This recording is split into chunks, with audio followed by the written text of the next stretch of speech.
시청자 여러분 안녕하십니까? 화요일 뉴스나우 시작합니다. 김정은 국무위원장이 탄 열차가 오늘 새벽 국경을 통과했다고 북한 언론이 보도했습니다. 이 열차는 오전 6시쯤 중국 선양을 통과했고 오후 3시쯤 베이징에 도착할 것으로 보입니다. 국제부 연결해서 자세한 내용 알아보겠습니다. 김잔디 기자, 북한이 최고 지도자의 해외 방문을 출발 직후에 공개한 건 이례적이죠? 네, 그렇습니다. 김정은 북한 국무위원장이 탑승한 전용 열차가 오늘 새벽에 북중 국경을 통과했다고 북한 관영 언론이 신속하게 보도했습니다. 조선중앙통신과 노동신문은 전용 열차 내부로 보이는 사진 등 사진 몇 장과 함께 기사를 전했습니다. 조선중앙통신은 김 위원장이 중국 전승절 80주년 기념 행사에 참석하기 위해 어제 전용 열차로 출발했다며 이번 방문은 최선희 외무상을 비롯한 당정 간부들이 수행한다고 전했습니다. 노동신문도 김 위원장이 탄 전용 열차가 오늘 새벽 국경을 통과했다고 보도했습니다. 전용 열차에 탑승한 승객들도 함께 공개했는데 공개된 사진에는 배우자인 리설주와 딸 김주혜, 여동생 김여정 노동당 부부장은 보이지 않았습니다. 북한이 공개한 사진 중에는 열차 앞에서 담배를 피우며 최선희 외무상, 조용원, 김덕훈 당비서와 대화하는 사진도 있습니다. 다만 조용원과 김덕훈이 열차에 함께 탔는지 아니면 단순히 환송을 위해 나왔는지는 불분명합니다. 북한이 최고 지도자의 해외 방문을 출발 직후 공개한 것은 이례적입니다. 이 소식통에 의하면 김 위원장이 탄 열차는 오늘 오전 6시 중국 선양을 통과했고 오후 3시쯤 베이징에 도착할 것으로 예상됐습니다. 이 선양은 지난 2019년 김 위원장이 중국을 방문할 당시 공개적으로 환영 행사를 했던 곳이기도 합니다. 네, 시진핑 중국 국가주석이 오늘 푸틴 러시아 대통령과 정상회담을 하는데 김정은 위원장도 참여하는 회담이 열릴 수도 있겠죠? 네, 시진핑 국가주석은 오늘 베이징에서 블라디미르 푸틴 러시아 대통령과 정상회담을 하는데요. 이 러시아 매체 타스 통신에 따르면 푸틴 대통령은 오늘 새벽 베이징에 도착했습니다. 이 양국 정상은 올해 들어 벌써 두 번째로 개최되는 정상회담을 통해 양국 간 밀착 관계를 더욱 가시할 것으로 보입니다. 이런 가운데 김 위원장이 오늘 오후 베이징에 도착할 예정이라 북중, 북러 또는 북중러 정상회담이 개최될 가능성에도 관심이 쏠립니다. 이 외신에 따르면 시 주석은 푸틴 대통령과 지난 5월 러시아 모스크바에서 열린 제80주년 전승절 기념식 참석 이후 넉 달 만에 다시 만납니다. 이 양측은 이번 정상회담에서 에너지, 경제, 글로벌 거버넌스 등 핵심 분야에서의 협력 방안을 논의하는 한편 미국에 대한 견제 메시지를 낼 것으로 관측됩니다. 이 관심을 끄는 것은 역시 시 주석이나 푸틴 대통령이 오늘 베이징에 도착하는 김정은 위원장과의 만남이 성사되는지 여부인데요. 지금까지 중국과 북한 측이 공개한 양국 간 정상회담 일정은 없습니다. 하지만 중국이 북한 초청에 상당한 공을 들인 만큼 시 주석과 김 위원장 간의 회동이 성사될 수 있을 것이라 보는 관측이 많습니다.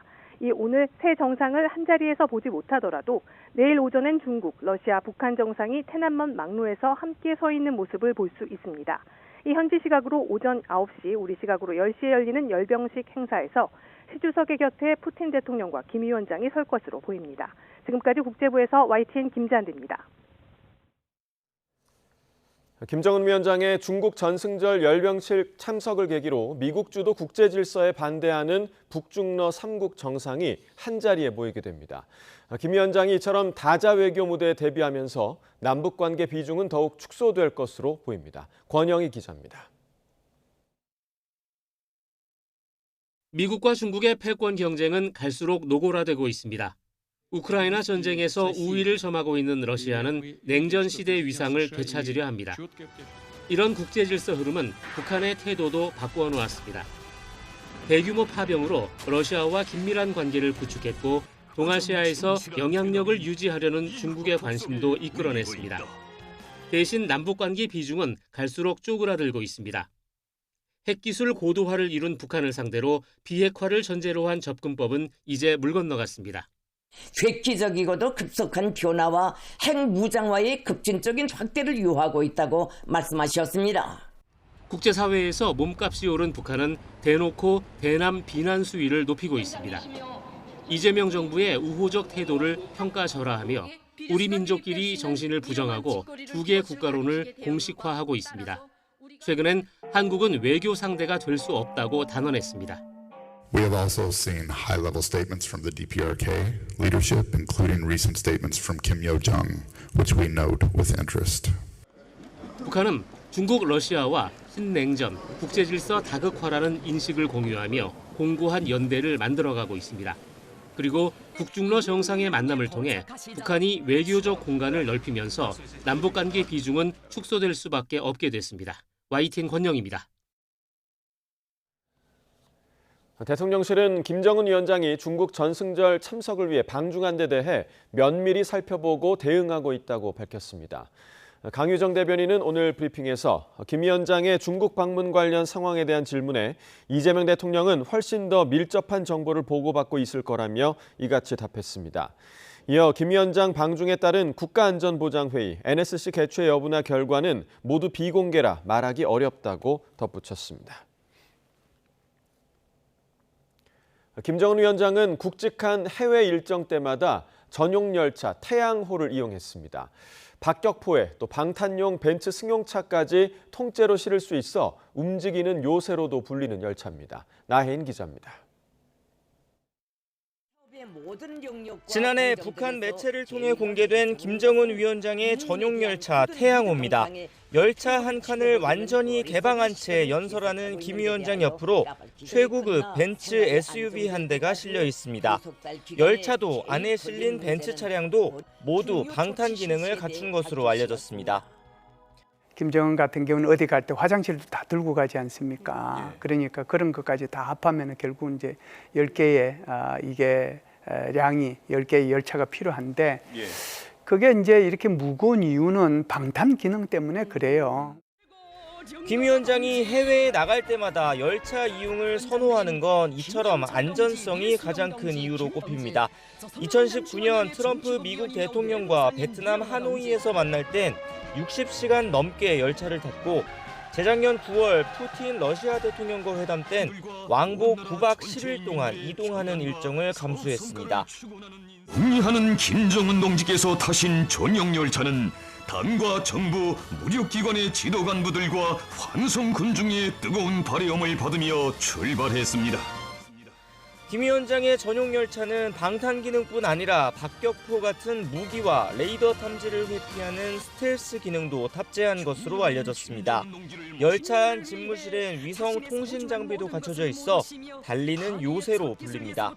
식당과 체육, 의무시설, 수행원들을 위한 공간까지 무게는 일반 열차보다 무거울 수밖에 없습니다.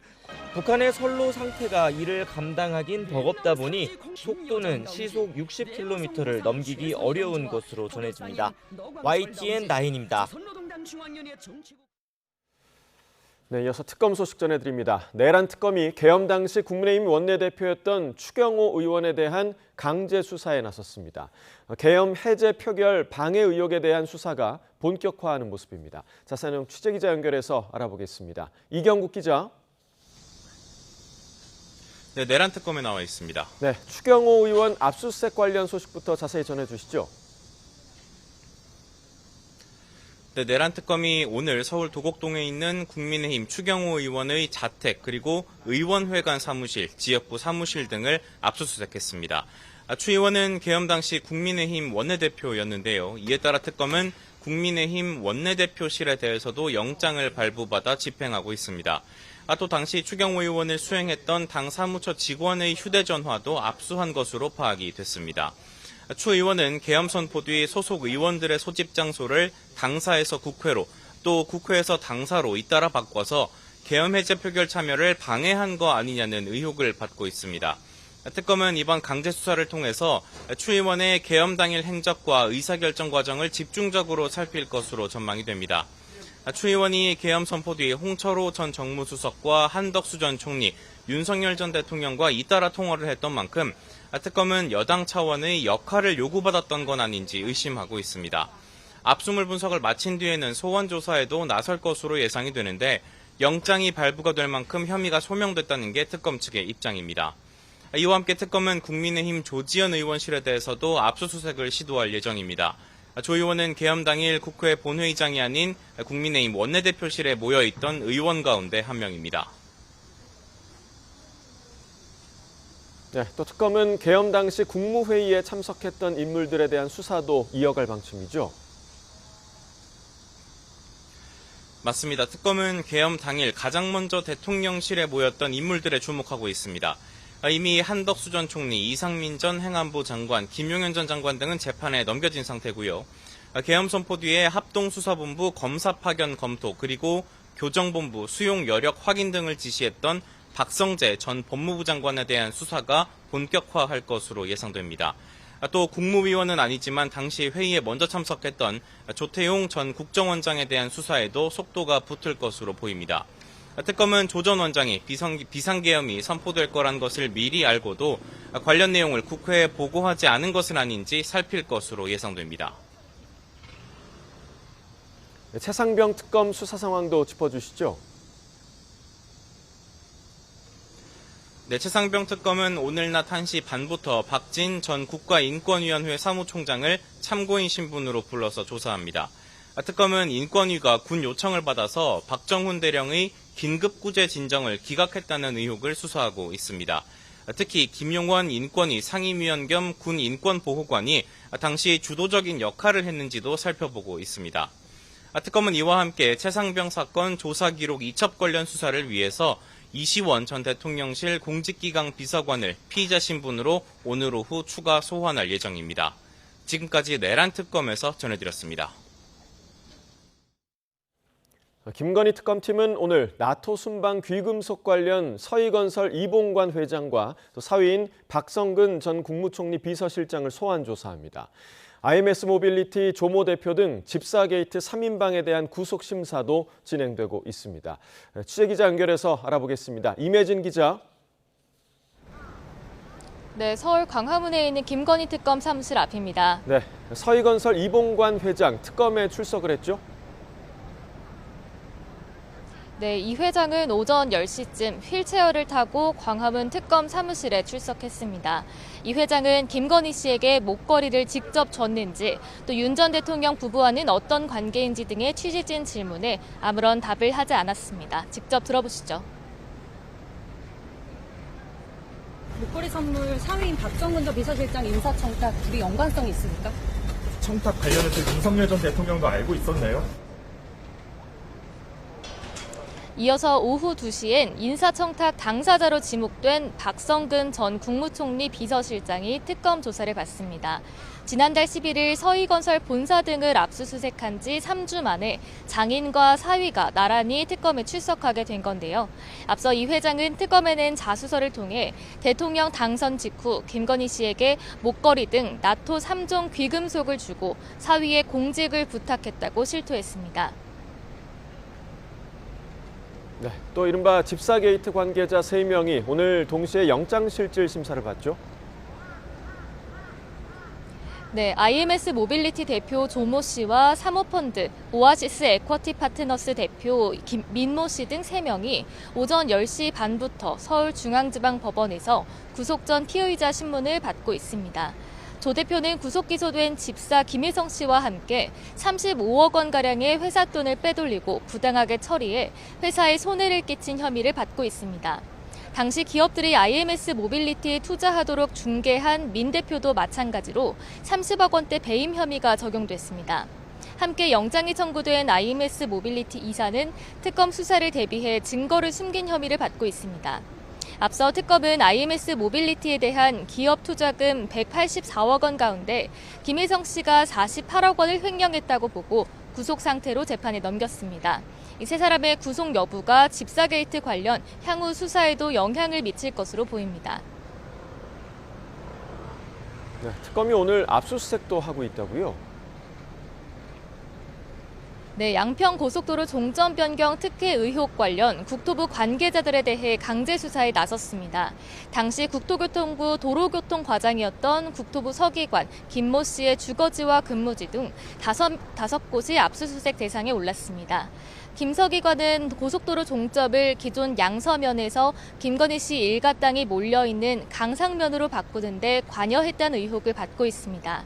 앞서 특검은 지난달 14일엔 국토부와 사업에 참여한 용역업체를, 또 지난 22일에는 양평군청과 양평군 공무원 등을 압수수색하며 자료 확보에 주력하고 있습니다.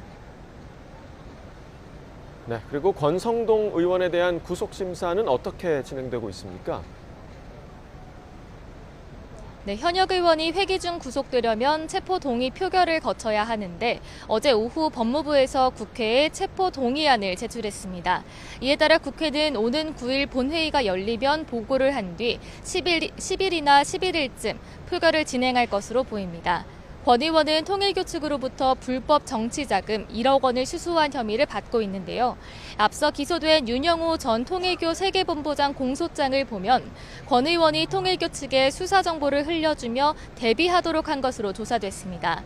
이에 대해 권 의원은 거듭 SNS를 통해 통일교 측에 수사 정보를 전달한 적도 금품을 수수한 적도 결코 없다며 의혹을 반박했습니다. 지금까지 김건희 특검 사무실에서 YTN 임혜진입니다. 조금 전 들으신 것처럼 조은석 내란 특검이 계엄 당시 국민의힘 원내대표였던 추경호 의원에 대한 압수수색에 나서자 야당은 탄압을 넘어 말살 시도라고 반발하고 있습니다. 국회 연결해서 들어보겠습니다. 윤웅선 기자. 네, 국회입니다. 네, 내란 특검이 추경호 의원에 대한 강제 수사에 돌입을 했는데 국민의힘의 반발이 거세죠? 네, 추경호 당시 원내대표는 지난해 12월 3일 밤 의원총회 장소를 여러 차례 변경해 계엄 해제 표결 참여를 방해했다는 의혹을 받고 있는데요. 오늘 아침 전해진 이 압수수색 소식에 국민의힘 회의는 성토장을 방불케 했습니다. 송원석 원내대표는 특검이 무소불위의 권한을 가지고 막무가내로 압수수색을 진행해도 되는지 엄중히 질문하겠다며 이렇게 폭주하고 무리하는 동안 국민은 권력을 떠나게 될 것이라고 경고했습니다. 국민의힘은 당 공식 논평을 통해서도 야당 탄압을 넘어 말살 수사라고 규정했는데요. 추경호 의원이 당일 행적을 실시간으로 공개하고 해명했는데도 조은석 특검팀이 무리수를 두는 건 민주당의 내란 프레임 씌우기에 장단을 맞추는 꼴이라고 비판했습니다. 민주당은 압수수색에 대한 언급은 하지 않는 대신 어제 서울구치소 현장 검증에서 확보한 윤석열 전 대통령 CCTV 영상을 고리로 내란 척결 여론전을 이어가고 있습니다. 김병기 원내대표는 비상계엄을 다룰 내란 특별재판소 설치 등이 담긴 내란 특별법이 위헌 아니냐는 논란에 대해 자신은 위헌이 아니라고 본다고 밝혔습니다. 오히려 사법부가 구속영장 기각 등으로 국민을 불안하게 하는 단초를 제공했다며 자신은 내란 특별재판부가 필요하다고 생각한다고 강조했습니다. 네, 정기국회 개회 이튿날인 오늘 상임위별 회의가 많은데 현재 여야 갈등이 극심하다고요? 네, 특히 국회 법제사법위원회가 정말 뜨거웠습니다. 국민의힘이 5선 나경원 의원을 간사로 내정한 것을 두고 여야가 충돌한 건데요. 민주당은 패스트트랙 사건으로 재판을 받는 나 의원이 간사가 되는 건 이해 충돌이라고 지적하면서 간사 선임을 반대하고 있고요. 국민의힘은 범여권의 일방적인 회의 진행에 항의하느라 고성과 삿대질이 오갔습니다. 이 과정에서 나 의원은 민주당 이성윤 의원에게 초선은 가만히 있으란 취지로 발언을 했고 이에 양측 갈등은 정점을 찍었습니다. 국회 교육위원회에선 최규진 교육부 장관 후보자에 대한 인사청문회가 진행되고 있는데요. 국민의힘은 최 후보자가 음주운전과 석사논문 표절 의혹이 불거졌고 SNS에 비속어 등을 사용한 막말 게시물 논란 등 이진숙 전 후보자보다도 못한 부적격이라며 낙마를 벼르고 있습니다. 실제 야당 교육위 의원들은 최 후보자의 지역비하 발언이나 천안함 폭침 음모론 제기 등의 과거 SNS 글을 언급하면서 비판했고요. 최 후보자는 사과하기도 했습니다. 반면 민주당은 최 후보자가 전문성이 있다면서 각종 논란에 대해 소명이나 사과 등 본인의 입장을 밝힐 시간을 주겠다며 엄호하고 있습니다. 네, 그리고 내일 중국 전승절 행사를 앞두고 국가정보원이 국회에 보고를 하고 있죠? 네, 오전 10시부터 정보위 전체 회의가 비공개로 진행되고 있습니다. 국가정보원으로부터 김정은 국무위원장의 전승절 동향을 비롯한 북한 내부 분위기 등을 보고받고 있는 건데요. 정보위 소속 의원들은 곧 결과를 설명할 예정이고 YTN은 생중계로 이 내용을 전달할 계획입니다. 전승절에는 우리나라 국가의전서열 2위인 우원식 국회의장을 비롯해 한중의원연맹 소속 법여권 의원들이 참석합니다. 우 의장을 중심으로 한 우리 사절단이 김정은 북한 국무위원장 등 북측과 만나 대화의 물꼬를 틀 수 있을지도 주목됩니다. 지금까지 국회에서 전해드렸습니다. 지난달 폭염과 폭우 속에 채소와 과일, 축산물, 남는다는 쌀까지 올라 서민들이 참 힘들었죠. 그런데 소비자 물가 상승률이 1.7%에 그쳤습니다. SK텔레콤의 통신료 감면 영향인데요. 통신료 인하가 없었으면 어떻게 나왔을까요? 이승은 기자 전해주시죠. 네, 통계청은 지난달 소비자 물가 상승률이 지난해 같은 달에 비해 1.7% 상승에 그쳤다고 밝혔습니다. 석 달 만에 1%대로 내려온 겁니다. 이 같은 상승폭은 9달 만에 가장 적습니다. SK텔레콤이 가입자 이탈을 막기 위해 8월 한 달 통신요금을 깎아준 영향입니다. 2천만 명이 넘는 가입자의 통신요금이 50% 떨어지자 공공서비스 물가가 3.6% 내려가며 전체 물가를 0.42%포인트 끌어내렸습니다.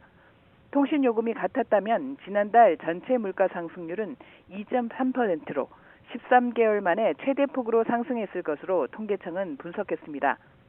지난달 농축산물 물가는 1년 전보다 4.8% 껑충 뛰었기 때문입니다. 13개월 만에 최대 상승폭으로 전체 물가를 0.37%포인트 끌어올렸습니다. 채소와 과일은 물론 특히 고등어 13.6% 등 수산물이 7.5% 올라 2년 6개월 만에 최대폭으로 상승했습니다. 돼지고기가 9.4%, 국산 쇠고기도 6.6% 올라 모두 3년여 만에 최대 상승률을 보였습니다. 가공식품이 4.2% 상승했고 외식 물가도 3.1% 상승해 전체 물가 상승률을 훌쩍 웃돌았습니다. 한국은행은 일시적 요인이 사라지면서 물가 상승률이 당분간 2% 안팎의 오름세를 지속할 것이라고 내다봤습니다. YTN 이승은입니다. 한국소비자원 소비자분쟁조정위원회가 SK텔레콤 해킹 사고에 대한 집단 분쟁조정 절차 개시 결정을 내렸습니다. 소비자분쟁조정위는 이번 건이 집단 분쟁조정 요건에 부합한다고 판단하고 오는 26일까지 한국소비자원 홈페이지와 일간지를 통해 개시 결정을 공고하기로 했습니다. 다만 해킹 피해자가 당시 SK텔레콤망 이용자인 2,300만여 명까지 늘어날 수 있고 이미 개인정보보호위원회 등이 피해 접수를 받고 조정 절차를 진행하고 있다는 점을 고려해 추가 신청은 받지 않기로 했습니다. 대마 등 마약 성분이 포함된 해외 직구식품들이 대거 적발됐습니다.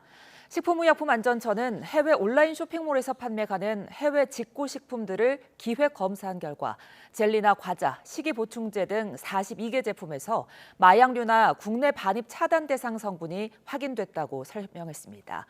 문제 제품에는 대마, 모르핀, 사일로신과 같은 마약류 성분이나 식품에 사용할 수 없는 원료 등이 확인됐습니다. 식약처는 국내 반입을 막기 위해 마약류 성분이 확인된 제품에 대해서는 각 기관의 통관 보류와 온라인 판매 사이트 접속 차단을 요청했습니다. 오늘 새벽 6시 40분쯤 대구 두산동 수성못 상화동산에서 남성 1명이 숨져 있다는 신고가 접수됐습니다. 숨진 남성은 육군 소속 대위로 총상을 입은 상태였고 옆에서는 소총 한 자루가 발견된 거로 전해졌습니다.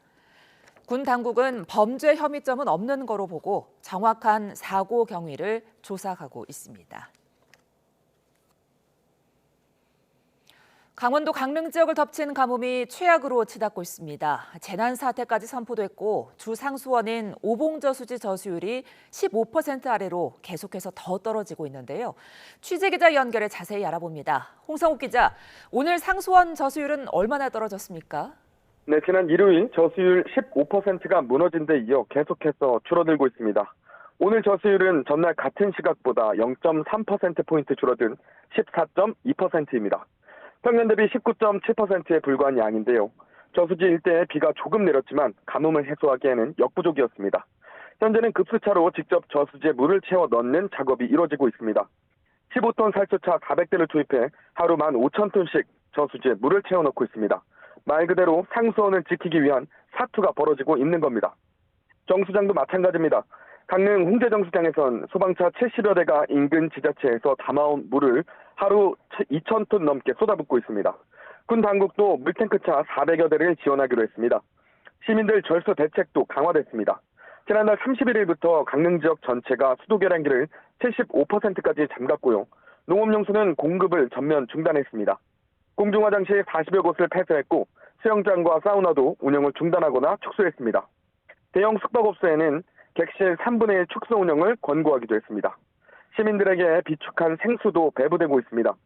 노인복지시설과 학교 등에 28만여 병이 배부됐고 저수율이 10% 이하로 떨어지면 강릉시민 전체에 지원할 계획입니다. 저수지와 정수정에 물을 채워 넣고 시민들도 절수 대책에 적극적으로 동참하고 있지만 문제는 아직 비다운 비 소식이 없다는 겁니다.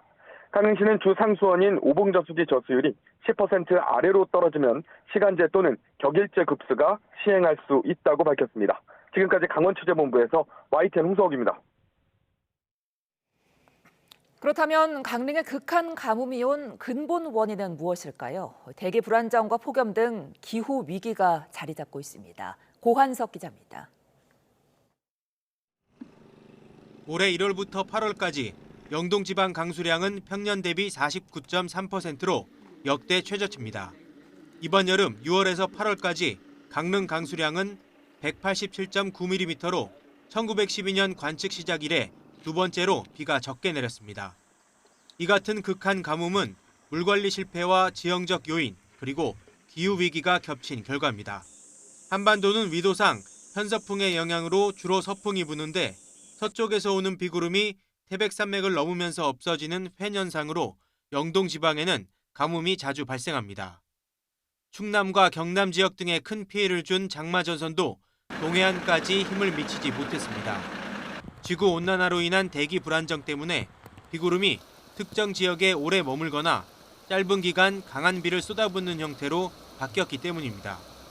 특히 지난 겨울 강릉에 예년보다 눈이 적게 오면서 저수지로 흘러갈 물이 부족했고 이는 가뭄의 강도를 키우는 결과를 낳았습니다. 또 최근 폭염으로 증발량이 많아져 저수지의 물이 급격히 줄어들면서 가뭄을 더욱 악화시켰습니다. 태풍이 없었던 것도 원인입니다. 동북아시아 지역에서는 찬 공기가 크게 남하하고 오랫동안 머물면서 역설적으로 우리나라 부근에는 오히려 마치 방호벽처럼 고기와 물타리를 만들어내면서 태풍의 접근을 막아서고 물관리 실패, 즉 오봉저수지 이외에 다른 수자원을 개발하지 않았고 기후변화를 예측하지 못했다는 점도 간과할 수 없는 이유입니다. YTN 고한석입니다.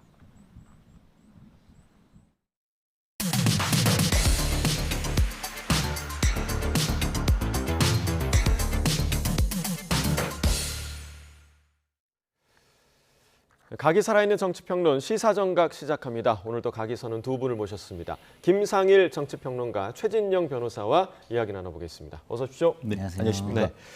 자, 먼저 오늘 오전에부터 진행이 되고 있는 지금 추경호 의원 관련 압수수색 소식부터 좀 전해드리겠습니다. 일단 특검이 추경호 의원의 자택 그리고 또 의원실을 압수수색했다. 이 부분은 지금 뭐 특검 당시에 비상계엄 당시에 계엄 해제 표결을 방해했다는 의혹과 관련된 거잖아요. 그렇죠. 예, 그러니까 그 당시에 그 계엄 해제가 가장 중요한 정치 국회의원들한테는 중요한 사안이었는데 그거와 관련돼 가지고 뚜렷하게 어떤 입장이 있었던 것도 아니고 애매하게 있으면서 그 한 행동들은 표결을 결과적으로는 하지 못하게 한 거 아닌가라는 의혹이 있는 것이고요.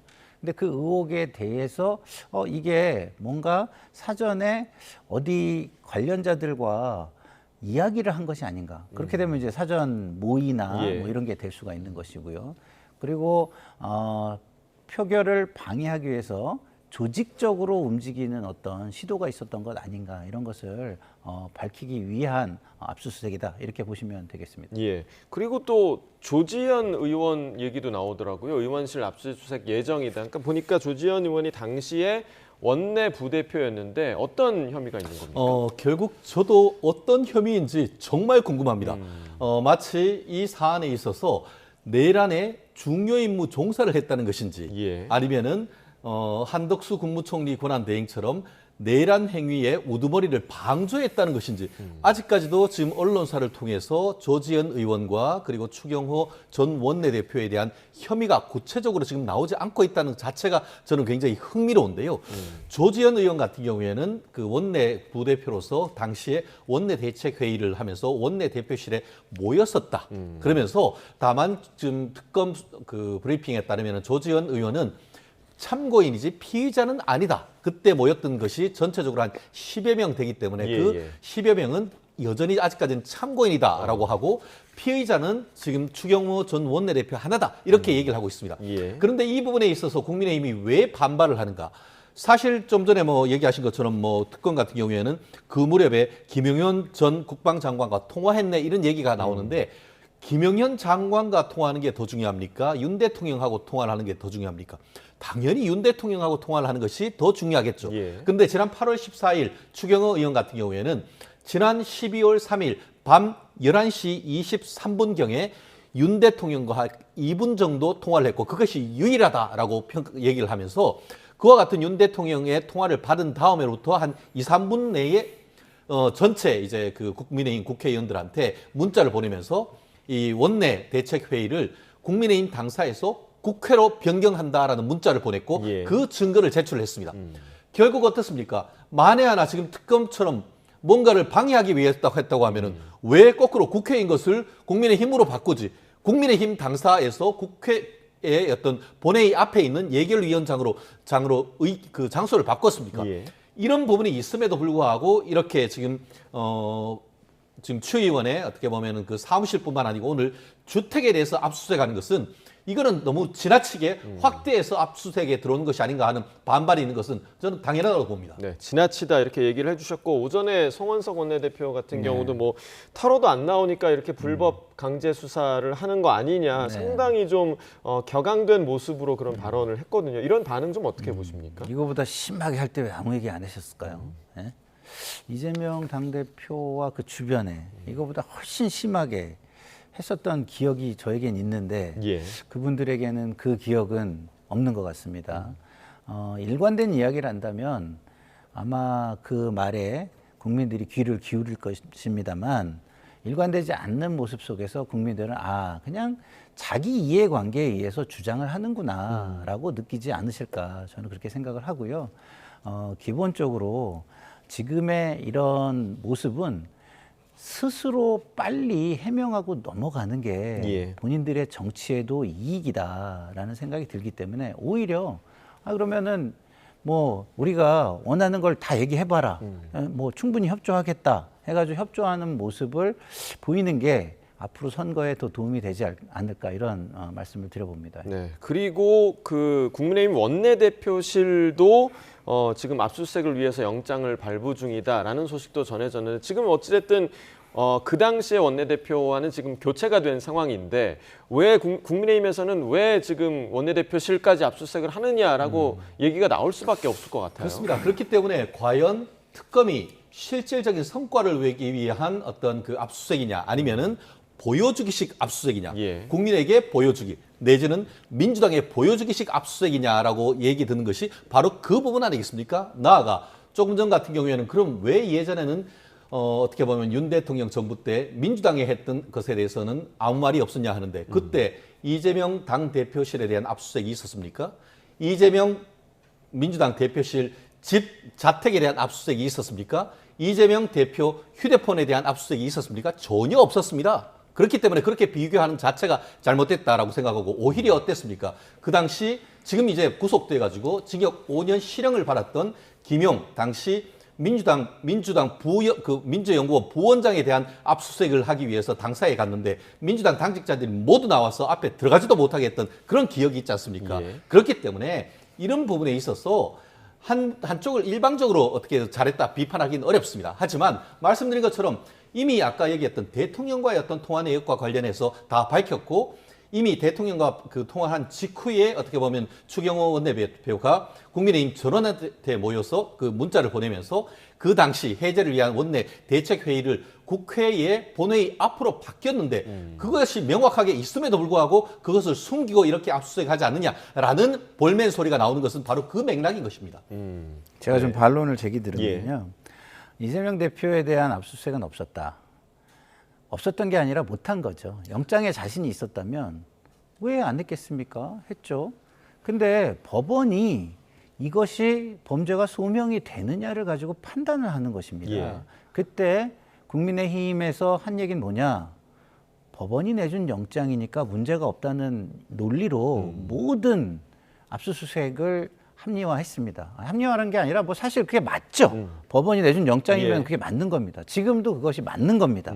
그렇기 때문에 여기에 대해서 정치적인 어떤 현재의 위치나 유불리로 이야기하는 것 자체가 저는 좀 자제돼야 되는 거 아닌가 이런 말씀을 드립니다. 네, 자 어제 정기국회가 개원을 했는데 지금 이틀 만에 이런 그 압수수색이 지금 진행이 되면서 국민의힘 지도부에서 국회의장실을 집단 그 항의 방문을 하기도 했고요. 오전에 그 우원식 국회의장과 국민의힘 장동혁 신임 대표의 접견도 있었는데 그 모습 먼저 보시고 이야기 이어가겠습니다. 특검이 출범한 지 시간이 꽤 지났음에도 불구하고 그동안 수사 결과에 의하면 충분한 수사가 이루어졌을 텐데 거의 활동 기간이 마무리되는 지점 그리고 정기국회가 시작되자마자 좀 과도한 압수수색을 한 것은 결국은 일하지 못하는 야당을 만들기 위한 게 아닌가 이런 점에서 매우 안타깝게 생각을 합니다. 오늘 당대표 선출되고 취임하셔서 아주 기쁜 마음으로만 뵈려고 했는데 무거운 말씀을 하셔서 압수수색과 관련해서는 제가 그동안 민주당이 야당일 때도 그랬고 또 지금 국민의힘이 야당이 됐습니다만 그때마다 분명하게 원칙을 이야기했습니다. 수사를 근본적으로 막을 방법은 없다. 그리고 수사에 필요한 부분이 있으면 그것은 협조한다. 단 국회에 압수수색을 할 때는 이 검찰 또는 특검과 당사자가 협의를 해서 이미 제출 방식을 원칙으로 한다. 네, 신임 당대표로서 일단 그 국회의장을 만나는 첫 상견례 자리였는데 뭐 압수수색 때문에 상당히 좀 분위기가 좀 무거운 걸 저희도 느낄 수 있었던 자리였는데 어떻게 좀 보셨습니까? 결국 현안이 지금 있기 때문에 당대표로서는 그 부분을 얘기하지 않을 수가 없는 것 아니겠습니까?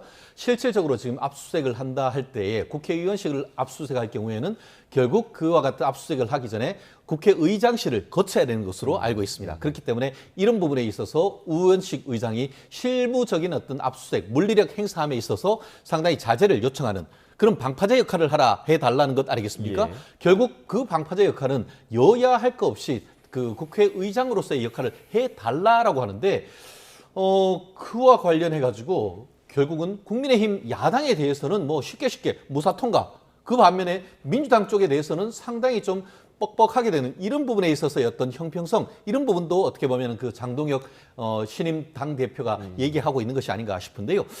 말씀드린 것처럼 시점이 공교롭지 않습니까? 9월은 뭡니까? 정기국회는 야당의 시간이라고 합니다. 야당이 어떻게 보면은 예산 그리고 또 그 전체적인 어떤 어떤 행정 업무에 대한 국정감사 이런 부분을 통해 가지고 국민의 어떤 그를 대리해 가지고 일을 해야 될 시간인데 거기에서 이런 식으로 이제 전 원내대표까지 했던 사람들을 비롯해서 좀 많은 국회의원들에 대한 압수수색을 하면은 그런 준비를 하지 못하게 되는 것이고 그렇게 되면 자동적으로 반사 이익을 이재명 정부가 얻게 되고 이재명 정부의 어떤 오판이라든가 정책적 실책을 제대로 견제할 수 있는 기능이 떨어지는 것 아니겠습니까? 그런 어떤 큰 틀에서 봤을 때 이런 부분을 그 국회의장으로서의 역할을 해달라라는 부탁을 하는 것은 저는 너무나 당연하다 생각하고요. 또 한 가지 말씀드릴 것은 어제 같은 경우에는 국회가 어땠습니까? 절반은 잔치집, 절반은 초상집으로 만든 건 아니겠습니까? 그렇게 만든 책임이 누구 있습니까?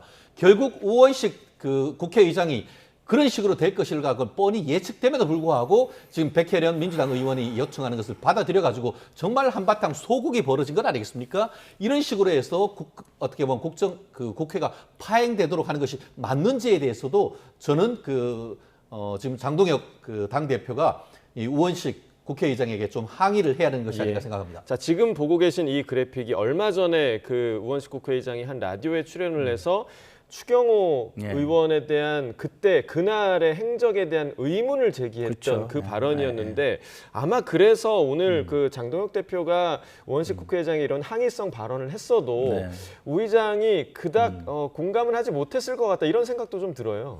그건 너무 제가 볼 때는 과한 추측이 될 수 있다고 생각하는 게요. 국회의장은 직위입니다. 직위. 그 직위에 따르는 직무를 하는 거예요. 그래서 좀 전에 말씀하신 것처럼 최 변호사님이 말씀하신 것처럼 여야를 다르게 대했다면 문제가 될 겁니다만 지금 우원식 의장이 하는 얘기의 취지는 나는 여야와 상관없이 일관되게 국회의장으로서 수사에 대한 원칙을 가지고 그동안 판단을 해왔다는 말씀을 하고 계시는 거예요. 그렇기 때문에 저는 과거에 한 이야기는 이야기대로이고 이런 압수수색에 대해서 대하는 태도는 태도대로 다를 것이다 라고 생각을 하고요. 그리고 의장께서 말씀하신 이거는요, 이거 말고도 사석에서 들으면 얘기가 더 있어요. 더 있기 때문에 뭐 기회가 되면 취재를 통해서 보도를 하시는 것도 좋겠다 이런 생각이 듭니다. 예. 자, 만약에 이번 그 특검 조사가 끝나게 되면 추경호 의원에 대한 영장 청구 가능성은 좀 어떻게 보십니까? 특검이 압수수색했는 사람치고 영장 청구하지 않은 사람이 있습니까? 특검이 이렇게 조사를 한다라는 것은 사실상 타겟이 됐다라고 볼 수가 있는 것이고 실질적으로 지금 그 말씀드린 것처럼 국민의힘 여러 국회의원들 중에 유일하게 당시 원내대표로 있던 사람에 대해서 피의자로 입건해서 조사를 하고 있다라고 한다고 하면은 시범 케이스라도 구속영장 칠 가능성은 상당히 높다라고 예측을 합니다. 물론 이미 그 다른 특검에서 지금 그 권성동 전 원내대표, 권성동 의원에 대해서도 지금 구속영장을 청구했는 사안이 있습니다만 이런 그 지난 12월 3일 날 있었던 비상겸 그리고 그 해제와 관련해 가지고는 어떻게 보면은 첫 어떤 피의자 조사이고 그것을 첫 단추를 꿰는다는 점에서 지금 어떤 그 특검의 어떤 수사의 경로를 봤을 때는 거의 예외 없이 구속영장 신청을 할 것인데 과연 저는 발부될지에 대해서는 상당히 의문이라고 예측을 해봅니다. 네, 영장 신청 여부 그리고 발부 여부까지 저희가 좀 지켜봐야 될 대목이고 조금 전에 말씀해 주셨던 이제 권성동 의원 같은 경우는 지금 이번 정기국회에서 체포동의안 표결이 이루어질 것으로 지금 예상이 되고 있는데 그럼 지금 사실 그 민주당이 절대 다수이기 때문에 통과될 것으로 예상이 되는데 국민의힘에서는 어떻게 대응을 해야 하는 겁니까? 그냥 지켜만 봐야 하는 겁니까? 이럴 때는 역발상을 저는 해야 된다고 봅니다. 결국은 선거를 통해서 이 모든 것을 이길 수 있고 그다음에 상황을 역전시킬 수 있는 거 아니겠습니까? 그 외에는 상황을 역전시킬 수 있는 방법은 없습니다. 이게 형식적으로 이루어지는 것들인데 이 형식적인 거에서 어떻게 승리를 할 수 있습니까? 그 형식이 고착이 돼 있는데. 그렇기 때문에 저는 오히려 적극적으로 찬성을 함으로써 국민들에게는 우리가 불체포 특권을 내려놓는다라는 약속을 지킨다라는 걸 보여주고 정치적 약속을 지키는 정치 집단이다라는 걸 보여주시는 게 오히려 역발상이 되지 않을까라고 생각하고요. 뭐 특검이 앞으로 다른 의원들에 대해서도 체포동의안을 보낼 것이기 때문에 문제가 좀 고민이 되는 거 아니냐 이런 말씀도 하시는데 이 역시도 똑같은 답변을 드릴 수 있는 게 형식은 그대로입니다. 다수결의 형식을 가지고 있고 상대당이 다수결 이상의 압도적인 의석을 가지고 있는 건 그대로기 때문에 모든 게 변하지 않는다. 그래서 본인들이 지금 할 수 있는 최선은 제가 볼 때는 역발상이다 이런 말씀을 드립니다. 네, 역발상을 제안을 해주셨고 그렇다면 그 최 변호사님은 권성동 의원의 구속 여부 어떻게 보십니까? 왜냐하면 지난 그 2018년에 강원랜드 채용 청탁 의혹이 있었을 때 그 당시에도 불체포 특권을 포기를 했었고 이후에 영장이 기각되고 재판에서 무죄가 났단 말이죠. 그러니까 그때와 지금은 또 다르다 이런 의견도 굉장히 많거든요. 결국 다른 간접적인 증거에 비춰 봤을 때는 실제 통일교와의 어떤 교류 자체는 있었지만 돈은 받은 적이 없다 이렇게 얘기를 하고 있지 않습니까? 그 반면에 지금 관련되는 사람들, 돈을 줬다는 사람은 지금 1억 원 정도를 줬다라고 얘기를 하는 그런 상황이기 때문에 무엇이 맞는지에 대해서는 아직까지 단정할 수는 없습니다. 하지만 지금 현실적으로 지금 말씀하신 것처럼 현재 여야 구도 속에서 이 그 국회 체포동의안이 일단 통과될 가능성은 저도 높다고 봅니다. 그렇지만 최종적으로 법원으로부터 구속영장을 발부받을지 여부는 범죄에 대한 소명에 달렸다고 생각합니다. 범죄에 대한 소명이 지금 그 권성동 전 원내대표 얘기처럼 나는 무고하다라고 했고 그 부분에 대한 돈을 주고받았던 사실에 대한 그 소명을 검찰에서 특검에서 제대로 못한다고 하면은 저는 이거 기각된다고 봅니다. 하지만 다른 간접적인 증거를 통해서 그 돈을 주고받은 사실이 간접적으로마가 입증이 되는데 그것을 단순히 부인한다. 그렇게 되면 증거인멸 우려, 도주 우려가 있다라고 해서 구속될 가능성이 높은데 말씀드린 것처럼 아직까지 지금 권성동 원내대표가 자기의 무고함을 밝히면서 그냥 단순하게 어떻게 보면 그 사실을 부정함을 넘어서 나는 그 어떻게 보면 현직 의원으로서 불체포 특권까지 포기하면서까지 나의 무고함을 주장하고 있는 이런 상황이라고 한다고 하면은 최종적으로 구속영장 실질심사를 해봐야 그 결과를 예측할 수 있다. 저는 그렇게 봅니다. 네, 1억 원이라는 돈을 준 사람은 있는데 받은 사람은 없는 상황이거든요. 준 사람만 있는 게 아니라 준 사람이 남긴 정황, 구체적인 정황 증거도 있죠. 메모가 있잖아요. 메모장이. 그런 데서 충분히 구체적인 정황이 있고요. 그리고 또 권성동 의원실에서 실수한 게 있잖아요.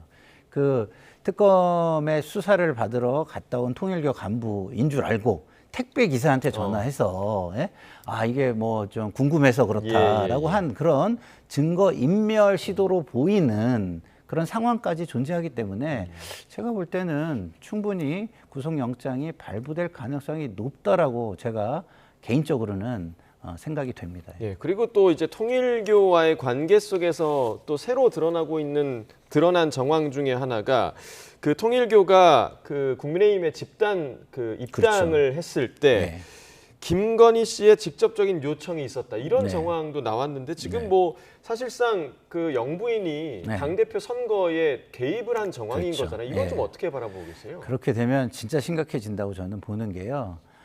그냥 단순히 대통령의 부인으로서 권한이 없는 것을 행사한 국정농단의 수준이 아니라 이거는 민주주의를 농단한, 선거를 농단한 것까지 갈 수가 있습니다. 그 얘기는 뭐냐? 그냥 단순히 권한에 대한 것뿐만 아니라 이 어떤 대한민국의 어떤 구조적인 것까지도 관여해서 무언가를 해보려고 했다. 권력의 연장을 위해서 이렇게도 볼 수 있는 부분까지 생기기 때문에 국민 정서는 훨씬 더 안 좋아질 것이다라는 생각이 듭니다. 네, 그러니까 김건희 씨가 도대체 어디까지 개입을 한 거냐라는 비판이 나올 수밖에 없는 상황인데요. 결국 정치적인 맥락에서 정말 김건희 여사가 그런 얘기를 했다고 하면은 적어도 정치적인 맥락에서는 어떻게 보면 본인은 아무것도 아닌 사람인데 어떻게 어떻게 보면 여당의 당 대표 선거에까지 관여할 수 있느냐 이런 정치적 비판은 충분히 가능하다고 봅니다.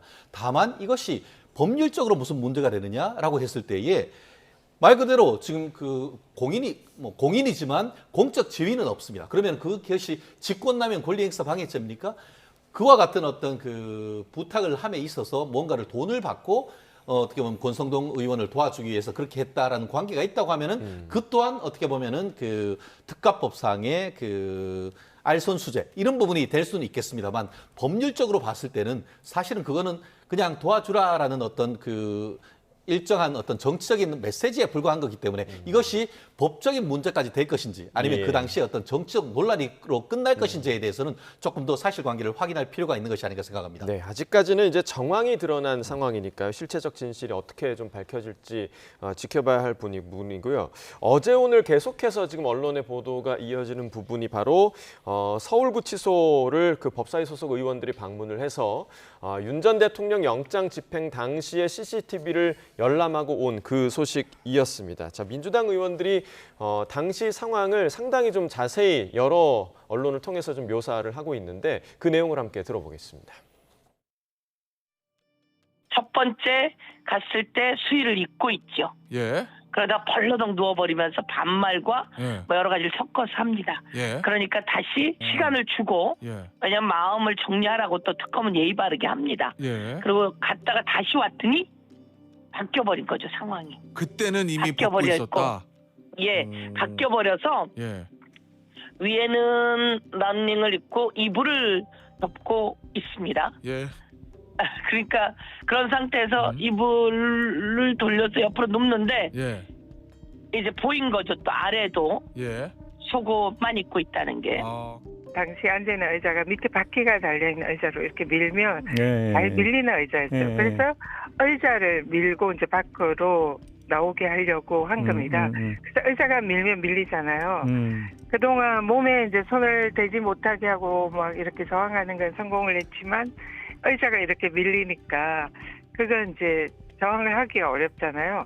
그래서 의자에서 스스로 내려가서 땅바닥에 주저앉은 거예요. 스스로 내려가서 앉았다? 네. 그리고는 내 몸에 손 대지 마. 이게 이제 또 되풀이가 된 거죠. 형집행법이라든지 개인정보법 이미 위반이거든요. 그런데도 왜 여기 찾아가서 이런 것을 했느냐라는 것을 생각을 해보면 첫 번째는 특검이 지금 윤석열 전 대통령 인권 침해한 조사했다는 비판을 받고 있기 때문에 특검을 보호하기 위해서 특검의 사주를 받아서 저는 간 것이라고 생각하고 본인들은 정말요? 보고 왜 국민들은 안 보여줍니까? 이것은 국민들의 알 권리와 충족시켜주는 건가요? 그런데 정성호 장관은 왜 또 보여줄 수 없다고 얘기합니까? 의원님 그러면 앞뒤가 맞지 않습니다. 공개하십시오 그러면.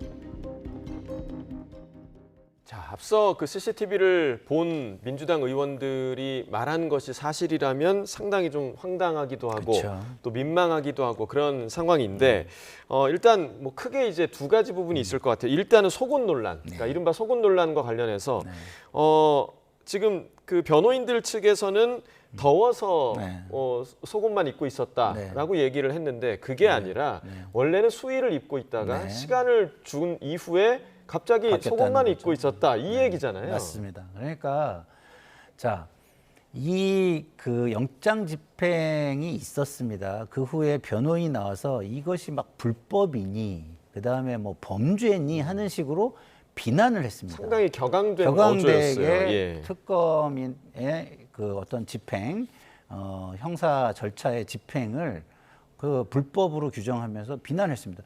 이러니까 민주당 쪽에서는 이거 불법 아니라는 거를 객관적으로 입증하고 이야기할 어떤 필요성을 느끼고 국민에게 그것을 알려드릴 필요성을 느끼게 된 것입니다. 근데 지금 나와 있는 얘기를 들어보시면 알겠지만 지금 윤석열 피고인 측 변호인의 이야기는 정말 진실에 부합하지 않는 것으로 보입니다. 그렇기 때문에 정말 좀 심각한 것이고요. 자, 그런데다가 신동욱 최고위원께서는 공개를 하라고 합니다. 그럼 어느 게 진짜 입장인지 잘 모르겠어요. 윤석열 피고인 측에서는 제가 볼 때는 공개 원하지 않을 것 같거든요. 합의하고 오셔서 공개에 동의한다면 민주당이 공개에 동의하지 않을 이유는 전혀 없다라는 말씀을 드리고요. 또 하나 어떤 인권의 침해를 말씀하시는데 자, 형사 절차의 집행을 불법으로 규정을 했습니다. 그리고 거기에서 수많은 비난이 오갔습니다.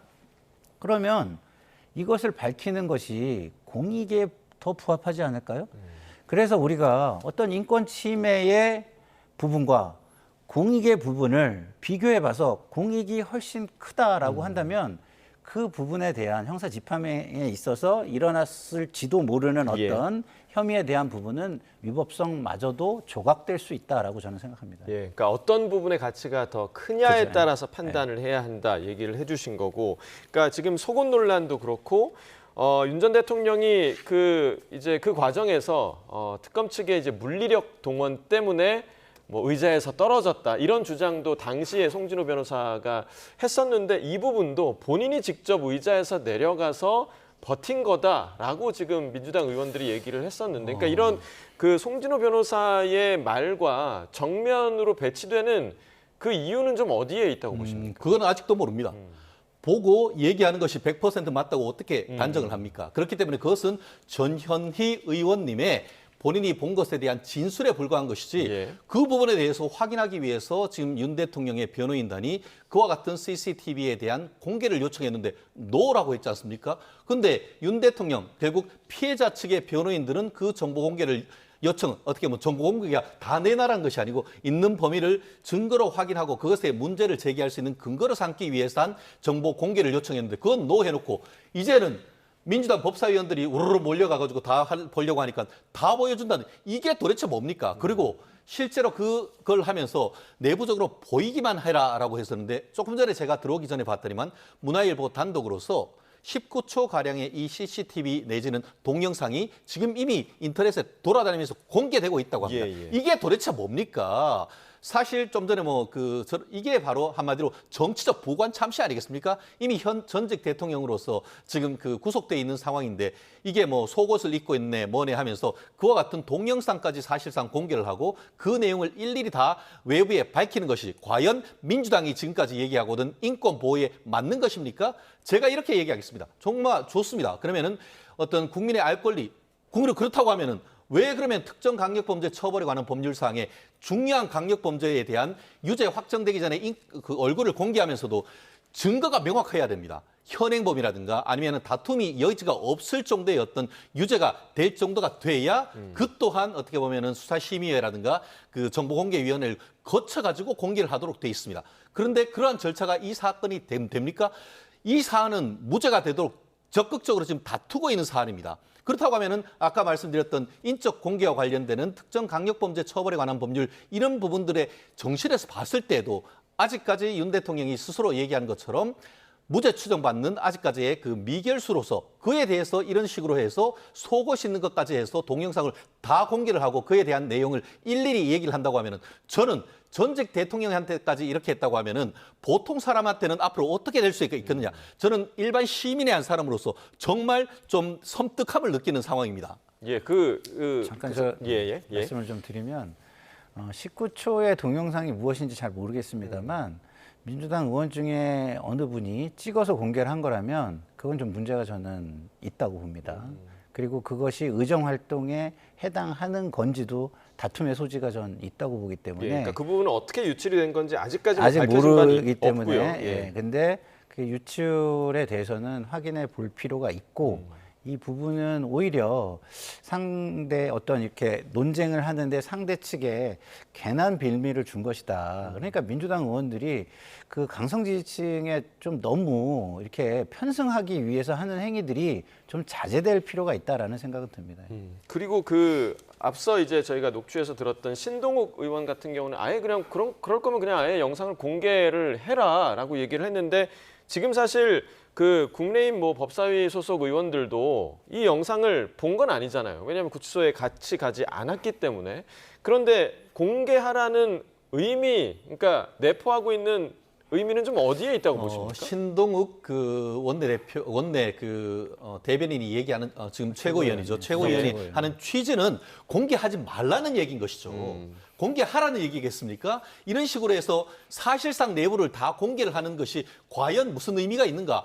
결국 윤 전 대통령에 대한 망신주기, 부관 참시밖에 덜 되지 않느냐는 그런 항의조인 것이지 실질적으로 지금 그 윤 대통령 변호인단이 공개하지 말라라고 하는 것을 뭐 지금 당에서 공개하라는 거겠습니까? 그에 대한 항의조라라고 해석하는 것이 저는 맞다고 봅니다. 예. 자, 그러면서 이제 지금 그 민주당의 행보 자체를 특검이 불법으로 영장 집행을 하니까 이걸 감싸기 위해서 특검의 사주를 받은 거 아니냐 뭐 이런 주장도 있던데요. 그러니까 형사 절차를 불법이라고 규정을 하면 우리 국민은 앞으로 형사 절차에 임해야 되는 겁니까? 따라야 되는 겁니까? 따르지 말아야 되는 겁니까? 이런 식으로 공직에 있는 사람이 이야기하는 건 잘못된 겁니다. 어떤 문제를 제기할 때는 일정 부분의 입증 책임이라는 게 존재하는 겁니다. 지위가 높으면 높을수록 그건 더 엄격하게 적용이 돼야 된다고 저는 생각을 하는데 저렇게 이야기하는 것은 저는 좀 정말 부적절하다고 생각하고요. 지금의 상황이 서로만 보고 국민들은 보지 않는 모습이다. 그러니까 좀 모범을 보여서 국민들이 좀 따라오게 하고 그다음에 국민들의 편익에 좀 증진이 되는 방향으로 해야 되는데 자신들의 이익과 권력 증진을 위해서 국민들의 편익이나 편안함 이런 거는 다 부숴버리는 지금의 행동들을 좀 돌아봤으면 좋겠습니다. 네, 자 그리고 또 이런 보도도 있었는데 그러니까 윤 전 대통령이 서울구치소에 수감된 이후에 영치금으로만 3억 원 가까이를 모아서 뭐 변호사비 등으로 사용을 했다. 라고 하는데 이 부분은 좀 어떻게 봐야 하는 겁니까? 아무래도 대통령이고 여전히 그 윤 대통령에 대한 지지자가 상당히 많지 않습니까? 그러다 보니까 그 변호인을 통해서 영치금 계좌가 계속 뭐 단체 카톡방에 돌아다녔던 것도 사실인 것 같습니다. 그러다 보니까 그 십시일반으로 해서 한때는 뭐 윤 대통령이 변호인 사비를 납부할 비용이 없어서 변호인 보강도 하기 어렵다는 그런 얘기도 있었지 않습니까? 그런 과정 속에서 윤 대통령을 여전히 지지하는 많은 사람들이 윤 대통령 영치금 계좌에 돈을 넣었던 것이고 그로 인한 금액이 합쳐서 한 3억 정도 지금 됐다라고 얘기하고 있는데요. 저는 그 금액이 어떻게 공개됐는지도 사실은 조금 의문입니다. 굉장히 프라이빗한 것, 개인적인 것 아니겠습니까? 그것을 윤 대통령 측이 공개했다라고 보는 것도 좀 어려운 것인데 이 전체적인 금액이 어떻게 나왔는지도 의문인데 어쨌든 그와 같은 그 지지하는 돈을 보내고 그 돈을 다른 곳으로 쓴 거 개인적인 어떤 뭐 치부를 하는 것이 아니고 본인의 변호인의 변호사 비용 이런 부분으로 썼다라고 한다고 하면은 어쨌든 정치적인 어떤 리더에 대한 후원금성이다 이렇게 보이는 것 같고 다만 모르겠습니다. 이런 부분에 대해서 뭐 윤 대통령에 대해서 국세청이 증여세를 매길 것인지 한번 두고 봐야 될 것 같네요. 예. 자, 이제 국민의힘 얘기로 좀 넘어가 보도록 하겠습니다. 국민의힘 새 지도부 선출 이후에 언론의 관심도 집중되고 있는 그런 상황인데 장동혁 대표는 국민의힘에 대해서 중도도 매력을 느낄 수 있는 그런 보수 정당을 만들겠다라고 공언을 했는데 현재 모습 어떤지 함께 보고 오겠습니다. 보수의 가치에 충실한 국민의힘을 만들겠습니다. 중도로 외연을 확장하겠다고 왼쪽으로 움직이는 보수가 아니라 중도에 있는 분들이 매력을 느낄 수 있는 그런 보수 정당을 만들겠습니다. 헌법재판소의 주장과 판결 역시 가정적 주장에 불과했습니다. 수많은 국민은 여전히 탄핵이 정당치 않다고 주장합니다. 정치 보복성 모든 수사를 멈추십시오. 윤석열 대통령과 김건희 여사 석방하십시오. 많은 분들이 김도읍이 웬 말이냐 이렇게 비판하는 댓글들을 올리신 것을 봤습니다. 김도읍이 그런 비판 받을 만하죠. 자, 보수 유튜버의 말까지 함께 들으셨는데 일단은 그 장동혁 대표가 중도도 매력을 느낄 수 있는 보수 정당 만들겠다고 했는데 바로 저희가 이어들은 게 김민수 최고위원의 발언인데 네. 김민수 최고위원 지금 계속해서 좀 강성 발언을 내놓고 있거든요. 굉장히 당대표의 말과는 결이 안 맞는 것 같아요. 안 맞죠. 네. 장동혁 대표께서 지금이라도 보수의 가치에 충실한 국민의힘을 만들겠다는 의지가 있으시다면 박수를 보내드립니다. 그리고 응원합니다. 그렇게 정말 하시기를 진정으로 우리 정치를 위해 우리 국민과 국가의 미래를 위해 그렇게 하시기를 바라고요. 중도에 있는 분들이 매력을 느낄 수 있는 그런 보수 정당을 만들어 주십시오. 그러려면 제가 볼 때는 일단은 극우화돼 있는 부분을 해소하시는 게 먼저일 겁니다. 그리고 바로 자신의 옆자리에 앉아 있는 분의 말을 제대로 제재하거나 못하게 하는 것으로부터 시작하셔야 될 것 같습니다. 헌법재판소의 판결이 가정적 주장이라뇨. 어떻게 공당의 최고위원이 헌법재판소의 판결을 사실상 불복하고 무력화하는 발언을 하실 수가 있는 겁니까? 그것이 보수의 가치입니까? 저는 장동혁 대표께서 지금 방향성을 세우신 부분 너무 잘했다라고 말씀을 드리고요. 그 방향성이 계속 이어지는 모습을 보여주십사라는 부탁을 아울러 드립니다. 예, 말씀 중에 지금 속보가 좀 하나 들어왔는데요. 국무회의가 열렸는데 국무회의에서 앞서 여당의 주도로 국회를 통과했던 법안들이죠. 상법 개정안 그리고 노란봉투법, 노동조합 및 노동관계조정법 일부 개정 법률 등의 공포안이 국무회의에서 의결이 됐다라는 소식이 들어왔고요. 아울러서 방송문화진흥회법, 이른바 MBC법이라고 불렸던 방송문화진흥회법 그리고 EBS법으로 불렸던 교육방송법 개정안이 공포안이 의결이 됐다라는 소식도 아울러서 들어왔습니다. 관련된 소식 추가로 들어오는 대로 계속해서 전해드리겠고요. 저희가 앞서 이제 국민의힘 관련 그런 녹취를 좀 들어봤는데 지금 뭐 마지막 녹취에서는 고성국 씨가 그 김도읍 정책의장 인선과 관련한 그런 비판의 목소리를 전했거든요. 이거 강성 지지층에서 김도읍 의원에 대해서 왜 비판을 하고 있는 겁니까? 저는 뭐 국민의힘도 굉장히 다양한 스펙트럼이 있는 건 아니겠습니까? 민주당도 마찬가지인 것이고 특히 아까 지금 얘기하신 것처럼 김민수 최고위원에 대한 얘기만 나오고 있습니다만 사실 김민수 최고위원 외에 우재준 최고위원 그리고 호남 출신의 양향자 최고위원도 있습니다. 다만 언론에 지금 이런 부분을 소개시켜주지 않고 어떻게 보면 의도적으로 지금 그 국민의힘의 김민수 최고라든가 이런 부분에 대한 것을 지나치게 그 목소리가 강화돼서 보도되고 있다라고 저는 그렇게 평가를 합니다. 그 외에도 아주 다양한 목소리가 있고 보수 유튜버들 중에서 여전히 윤 대통령에 대해서 굉장히 비판적인 유튜버도 지금 굉장히 많습니다. 그렇기 때문에 그중에 하나만 딱 떼가지고 와서 이것이 지금 국민의힘 전체의 어떤 흐름이다라고 얘기하는 것은 지나친 아전인수격이다라고 얘기를 드리고요. 말씀드린 것처럼 지금 최고위원회 있으면 아주 다양한 얘기가 나오고 거기에서 결국 리더십을 가진 우리 그 장동혁 대표가 끌고 나가는 건 아니겠습니까? 그렇기 때문에 현재의 장동혁 대표, 사실 그 결선에서 김문수 후보님과 접전 끝에 신승을 했지 않습니까? 그렇다고 하면은 본인의 지지했는 사람뿐만 아니고 본인이 지지하지 않았지만 적지 않은 목소리도 담아야 되는 의문이 있습니다. 그렇기 때문에 바로 옆에 앉아 있는 지금 김민수 지금 그 최고위원이 그런 얘기를 한다 하더라도 본인의 목소리는 중도가 매력을 느낄 수 있는 보수 확실히 정했습니다. 그쪽으로 가는 것이고 옆에서 그렇게 하는 분들은 그 역할이 다 있기 때문에 각각의 역할을 조율하면서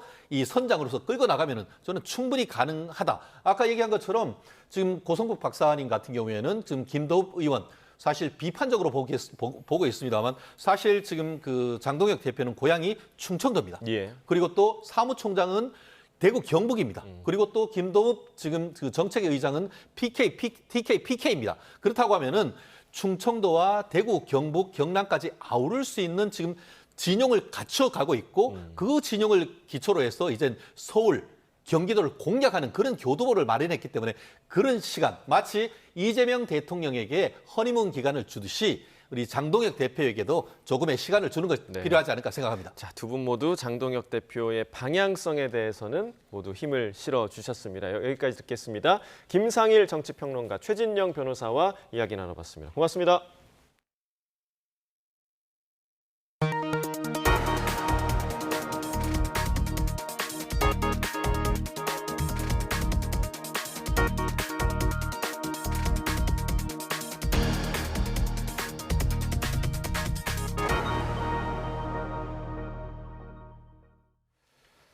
다음 소식입니다. 서울 지하철 2호선 합정역 승강장에서 승객이 소지한 배터리에 화재가 발생했습니다. 다행히 큰 불로 번지진 않았지만 역에 있던 시민들이 모두 대피하고 한때 열차가 무정차 통과했습니다. 표정우 기자가 보도합니다. 지하철역에 뿌연 연기가 가득 찬 가운데 승객들이 다급하게 달려갑니다. 어제 오후 서울 지하철 2호선 합정역의 모습입니다. 오후 4시 10분쯤 지하철 승강장에 있던 승객이 소지한 배터리에서 연기가 나면서 시민들이 대피했습니다. 화장실에 있었는데 갑자기 벨 소리가 막 들리길래 소방대원들이 막 올라오면서 비상구로 나가라고 크게 말씀하셔가지고 소방은 배터리를 수조에 넣어 역사 밖으로 옮기고 신고 20여 분 만에 불을 완전히 껐습니다. 서울교통공사는 30여 분 동안 합정역에서 2호선과 6호선 양방향 열차를 무정차 통과시켰습니다. 이 과정에서 다행히 다친 사람은 없었습니다. 불은 20kg짜리 대용량 배터리에서 시작된 것으로 확인됐는데 경찰과 소방은 감식을 통해 정확한 화재 원인을 파악할 방침입니다. 물론 용량이 크면 그 안에 배터리 셀들이 많으니까 이 큰 배터리들 이런 것들은 좀 취급에 좀 주의를 하셔야 되는 부분들이 있는 거예요. 10%에서 70-80% 사이 정도 이렇게 충전해서 수시로 자주 충전해서 쓰시라고. 지난달 27일엔 서울 지하철 4호선 이촌역을 지나던 열차 객실에서 승객이 갖고 있던 보조 배터리에서 불이 나 100여 명이 대피했습니다. 다중 이용 시설에서 배터리 화재가 잇따르면서 시민 불안이 커지고 있습니다. YTN 표정우입니다. 오늘 아침 7시 10분쯤 서울 동선동 보문 2교 인근에서 배송 트럭이 택시를 들이받고 다리 아래 하천으로 추락하는 사고가 났습니다. 이 사고로 택시와 배송 트럭 운전자가 다쳐 병원으로 이송됐습니다. 경찰은 신호등이 없는 교차로에서 운전자들의 부주의로 사고가 난 것으로 보고 자세한 경위를 조사하고 있습니다. 무소속 이춘석 의원의 주식 차명 거래 의혹을 수사하는 경찰이 이 의원과 참호 보좌관을 다시 소환해 자금의 출처 등에 대한 조사를 벌였습니다. 서울경찰청 금융수사대는 지난 주말 이 의원과 함께 명의를 빌려준 차 보좌관을 재소환했다고 밝혔습니다. 경찰은 이 의원이 사용한 차명 주식 계좌에 차 보좌관이 한 번에 수백만 원씩 여러 차례 입금한 정황을 파악한 것으로 확인됐습니다.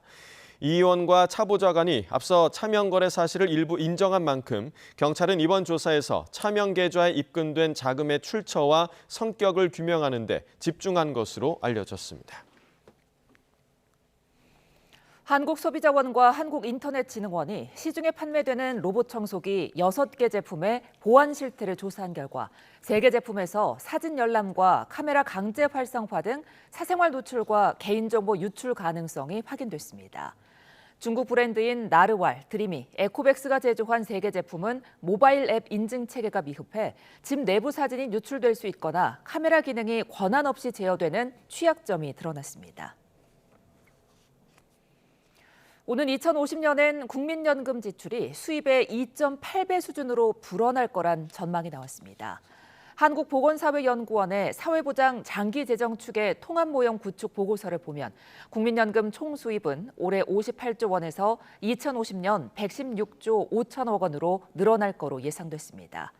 같은 기간 총 지출은 50조 3천억 원에서 322조 2천억 원으로 불어나 2050년엔 지출이 수입보다 205조 7천억 원 많아지는 거로 추산됐습니다.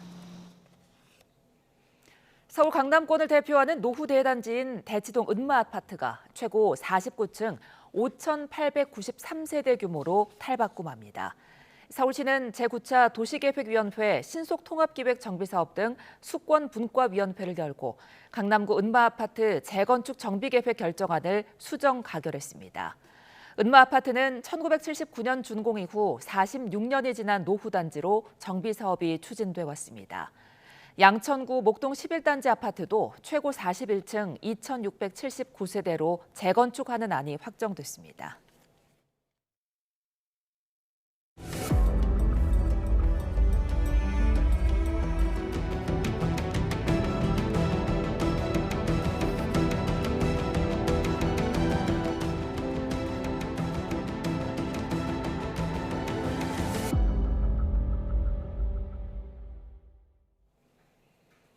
김정은 국무위원장은 과거 4차례 중국 방문 당시 여러 차례 경제와 과학 분야 현장을 둘러봤습니다.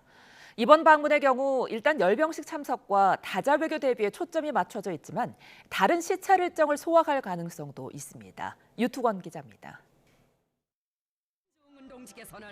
김정은 위원장이 처음으로 국경을 넘어 중국을 방문한 건 2018년 3월.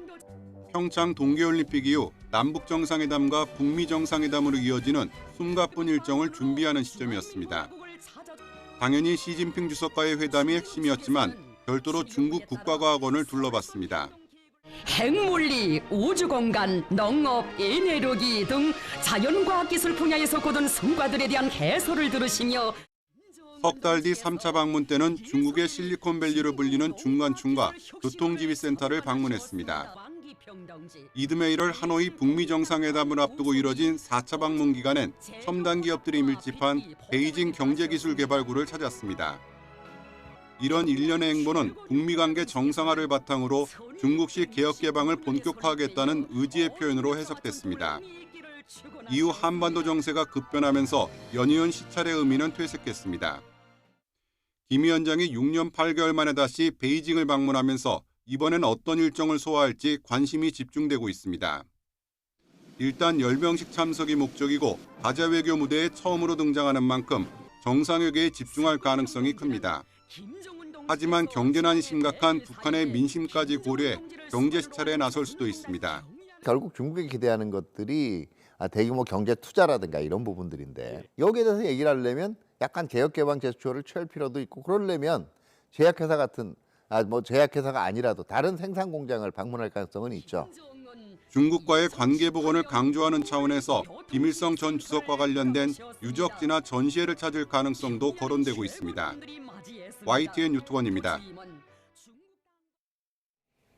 트럼프 미국 대통령은 김정은 북한 국무위원장의 방중에 대해 별다른 언급을 하지 않았습니다. 대신 인도에 대해선 러시아산 원유 구입을 문제 삼고 있는데요. 중국을 중심으로 한 반 트럼프 진영의 밀착을 견제하는 모습입니다. 워싱턴에서 신윤정 특파원입니다. 트럼프 미국 대통령은 김정은 북한 국무위원장의 방중과 관련해 별다른 언급을 하지 않았습니다. 앞서 지난달 25일 한미 정상회담에서 연내에 김 위원장과 만나고 싶고 방중 의사도 있다고 말했던 모습과는 대조적입니다. I'd like to meet him this year. President Xi would like me to come to China. It's a very important relationship. 트럼프 대통령의 초점은 미국과 무역 협상을 타결하지 않은 인도를 향했습니다. 트루스 소셜을 통해 인도가 관세를 없애겠다고 제안했지만 이미 늦었다고 밝혔습니다. 또 인도는 원유와 무기 대부분을 러시아에서 사고 미국에선 아주 조금만 산다고 비판했습니다. 트럼프 대통령은 인도가 러시아산 원유를 수입해 우크라이나 전쟁을 돕는다는 이유로 50%의 높은 관세를 지난달 27일부터 부과하고 있습니다. 이에 모디 총리는 중국 상하이 협력기구 정상회의에서 푸틴 러시아 대통령과 만나 유대를 과시하는 등 러시아와의 밀착 행보로 응수했습니다. 미국 언론들도 중국과 러시아, 인도 정상이 한자리에 모인 모습을 집중 조명했습니다. 월스트리트 저널은 삼국 정상의 세심히 조율된 이미지는 트럼프 대통령의 비전통적 외교 방식이 직면한 도전을 강조한다고 진단했습니다. 오는 3일 중국의 전승절 기념식에서 김정은 위원장을 포함한 북중러 정상이 협력을 강화할 경우 트럼프의 속내는 더 복잡해질 전망입니다. 트럼프가 중재한 러시아 우크라이나 정상회담이 공전되는 상황과 맞물리며 트럼프식 외교의 난제를 더 부각할 수 있기 때문입니다. 이런 가운데 백악관은 한미 정상회담 사진 40여 장을 공개했는데 취재진이 퇴장한 뒤 두 정상이 심도 있게 대화를 나누는 모습이 포함됐습니다. 북중러 밀착과 인도의 노선 변경 시점에 맞춰 한미 정상회담 사진을 공개하며 한미 동맹과 한미일 협력 강화를 다시금 환기하려는 의도로 풀이됩니다. 워싱턴에서 YTN 신윤정입니다. 김정은 북한 국무위원장이 오후에 중국 베이징에 도착할 예정인데요. 중국 전승절을 계기로 북중러 밀착이 우려되는 가운데 김 위원장의 딸 주애가 동행했을지에 대한 관심도 이어지고 있습니다. 박완곤 이화여대 북한학과 교수와 함께 관련 내용 짚어봅니다. 안녕하십니까? 네, 안녕하세요. 자, 북한이 최고 지도자의 해외 방문을 출발 직후에 공식 발표를 했는데 이렇게 이 출발 직후에 공식으로 보도한 게 굉장히 이례적인 일이라고 하더라고요. 전에 전례가 없진 않습니다. 근데 보통은 방문이 끝난 후에 알리는 게 맞죠. 네. 왜냐하면은 미리 알린다라는 것은 동선이 노출될 수 있고 특히 북한 체제 특성상 이 보안과 수령에 대한 안위가 가장 중요하니까요. 그래서 예를 들어서 2018년에 1차 방중 때 같은 경우에는 중국 당국은 먼저 알렸는데 북한 매체는 일정이 모두 끝난 후에 알린 그런 경우도 있고요. 근데 다만 출발 직후에 알린 사례도 있습니다. 예를 들어서 2019년 1월 방중 당시에는 출발 직후 관련 사실을 알렸고요. 그것은 김정은 위원장이 베이징에 도착하기 전이었기 때문에 이미 가고 있는 도중에 그런 사실을 알린 적도 있죠. 근데 말씀드린 것처럼 보통은 해외 일정을 사전에 알리지 않는 것이 맞긴 합니다. 예, 이제 공개된 사진에 3장이 있는데 이 사진을 보면은 언제 어느 지역을 지나가는지 참 모르게 이렇게 찍혔더라고요. 그렇습니다. 어떤 의미가 있습니까? 당연히 장소와 동선을 철저하게 드러내지 않아서 또 핵심 일정도 보여지지 않고 보안상의 문제가 있다라는 측면에서 그런 행위가 보이는 거고요. 또 하나는 단둥에 우리 취재진들이 많이 갔는데 결국 거기서 지나가는 걸 정확히 확인하지 못하지 않았습니까? 근데 일부에서는 다른 루트로 혹시 따라가지 않았느냐 그런 얘기가 나오는데 사실상 다른 루트로 가기에는 시간이 너무 많이 걸려서 20시간 내에 그러니까 시간 맞춰 들어오기는 어렵습니다. 그러면 신의주 단둥으로 넘어갔을 가능성이 높은데요. 이제 그만큼 중국이 철저하게 준비를 해서 아마 그 열차가 지나가는 것을 취재진들에게 노출하지 않았다. 그렇게 판단은 됩니다. 지난 2019년 방중 때도 사진들이 공개됐었는데 그때와 비교하면 어떻습니까? 그때 사진들을 보면은 그때 사진의 공개는 일정 수준 알려주긴 했죠. 근데 이것도 정확한 모든 사진들은 이제 사후에 공개가 됩니다. 예를 들어서 시진핑 주석과의 회담 만찬 그런 장면들은 다 그 전에 보여주는 거는 있고요. 이번에도 사진 보면은 좀 애매하게 나왔죠. 그 내부에만 보여줬고 거기에 최선희 외무상이 있는 모습. 근데 그 사진의 핵심은 결국은 그 열차 내에서 김정은이 계속 업무를 본다라는 열심히 일한다. 약간 그런 의미를 좀 또 그 안에 반영하고 있다고 생각이 됩니다. 예. 지금 이제 김정은 위원장이 탄 열차 태양호인데요. 이게 철로 위의 요새라고도 불린다고요? 그렇습니다. 최고 지도자의 전용 수단으로 했기 때문에 굉장히 권위와 상징성이 있고요. 요새라고 불리는 것은 그만큼 안전성, 보안성이 강화되기 때문이었죠. 굉장히 두꺼운 장갑판으로 돼 있기 때문에 외부 공격을 하더라도 웬만한 그것에 다 대비할 수 돼 있고요. 또 특수 방탄 유리도 그 안에 있고 또 전파 교란과 통신 장비 뭐 그런 것도 다 통신 차단 장치 같은 것도 있다라고 알려져 있습니다. 그 외에도 내부 시설의 일부 공개된 이전에도 공개된 적이 있었는데 거기에 뭐 회의실, 접견실 그리고 연회실, 의료 시설 뭐 이제 그런 것들도 다 있고요. 또 이동 방식을 보면 항상 3편 이상으로 이제 이동을 하는데 맨 앞 차는 선발과 보안 요원들이 있는 거고 그리고 본 열차가 김정은과 수행단이 있고 뒷 열차에는 이제 경호 보급 지원이 있다. 그러니까 철저하게 하나의 전체적인 이동 수단 자체가 요새화된 것은 맞죠. 네. 이제 김 위원장이 뭐 아무래도 보안 때문인지 이동할 때 열차를 이제 잘 이용을 하는데 그런데 이번 방중길에 열차를 택한 게 단순한 교통수단 이상의 의미가 있다 이런 분석도 있던데요. 그렇습니다. 그 선대 때부터 특히 김일성, 김정일 같은 경우에는 뭐 100% 다 열차를 이용했고 네. 또 비행기에 대해서는 약간의 공포증이 있다. 그리고 그 김정은도 선대의 그런 어떤 전통을 이어받아서 자신의 정통성을 좀 부각시키려는 면도 있고요. 실질적인 면도 있습니다. 왜냐하면 현재 갖고 있는 참매 1호라고 불리는 김정은의 전용기라는 게 그게 소련 시절에 만들었지 일류신 계열의 그런 비행기인데 이게 1980년대 거거든요. 그래서 굉장히 노후화됐고 현재 상황에서 그것이 운행되는 거는 아마 거의 없다라고 알려져 있습니다. 그만큼 부품 조달도 쉽지 않은 상황이고 또 어쨌든 이것은 다자 모임인데 네. 그런 오래된 비행기를 타고 오는 것 자체도 북한 체제의 최고 존엄이라고 보는 그 존엄에 맞는 것은 아니거든요. 그렇기 때문에 우리가 관심을 갖는 이런 최신형, 뭐 물론 굉장히 느린 열차긴 합니다만 이번에도 보니까 아까 말씀드린 그 사진 내부에도 보면 내부의 장식을 또 바꿨더라고요. 나무 형태로. 이제 그런 식으로 해서 나름대로 최신형의 열차를 타고 간다. 이제 그런 것도 하나의 상징성을 부과하면서 보여주고 있다라고 판단이 됩니다. 예, 아까 교수님이 이제 뭐 수령의 안위를 위해서 이제 모든 것을 다 쏟아붓는다라고 하셨는데 그 김 위원장의 생체 정보 유출을 막기 위해서도 뭐 각고의 노력을 하고 있다고 하더라고요. 그렇습니다. 이거는 뭐 특히 북한의 김정은 위원장 건강 이상설은 계속 나오니까 근데 세계의 다른 지도자들도 비슷하죠. 근데 특별하게 더 그런 것에 신경을 쓰고 있는 것은 분명하고요. 예를 들어서 지문이라든지 발자국, 음성, DNA, 특히 DNA 같은 정보는 그것을 우리가 분석하면 건강 상태를 알기 때문에 이제 철저하게 그것을 보완하고 있다. 그래서 잘 알려진 겁니다만 쓰레기나 식기 같은 것도 철저하게 회수해 가고 네. 심지어는 화장실도 별도 준비를 한다. 그래서 어디서 묵더라도 별도로 화장실을 직접 설치해서 이제 그런 모든 것들. 왜냐하면 특히 배설물 안에 그 DNA와 건강 지표가 다 들어가 있지 않습니까? 그러니까 철저하게 관리를 하고 있고 또 의료 정보는 뭐 북한에서 우리가 흔히 말하는 가장 1호급의 비밀이다. 그러니까 굉장히 소수의 사람만 김정은의 건강 상태를 아는 거죠.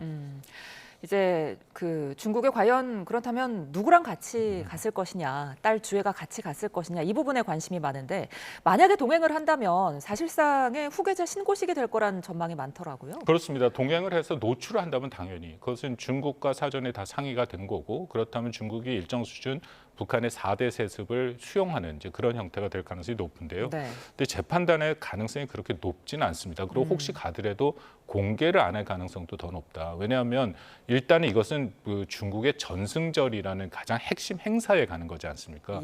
그런 행사에 김주애를 가게 되면은 전 세계 언론이 또 김주애에 관심을 이제 보일 수가 있기 때문에 오히려 중국이 원하는 전승절에 대한 초점이 좀 흐트러질 수도 있는 것이고요. 그리고 뭐 북한 내부에서 김주애를 데리고 다니는 건 문제가 없지만 외부에 데리고 다니면 그것이 후계자라고 일단은 일정 수준 인정이 되는 거고 그러면 아직도 김정은의 나이가 40대 초반인데 벌써 후계자를 그렇게 데리고 갈 정도냐 그러면 결국은 또 김정은의 건강 이상설로 또 연결될 가능성도 있거든요. 그러니까 그런 면으로 조심스럽지만 같이 동행하지 않지 않을까 하는 생각은 있습니다.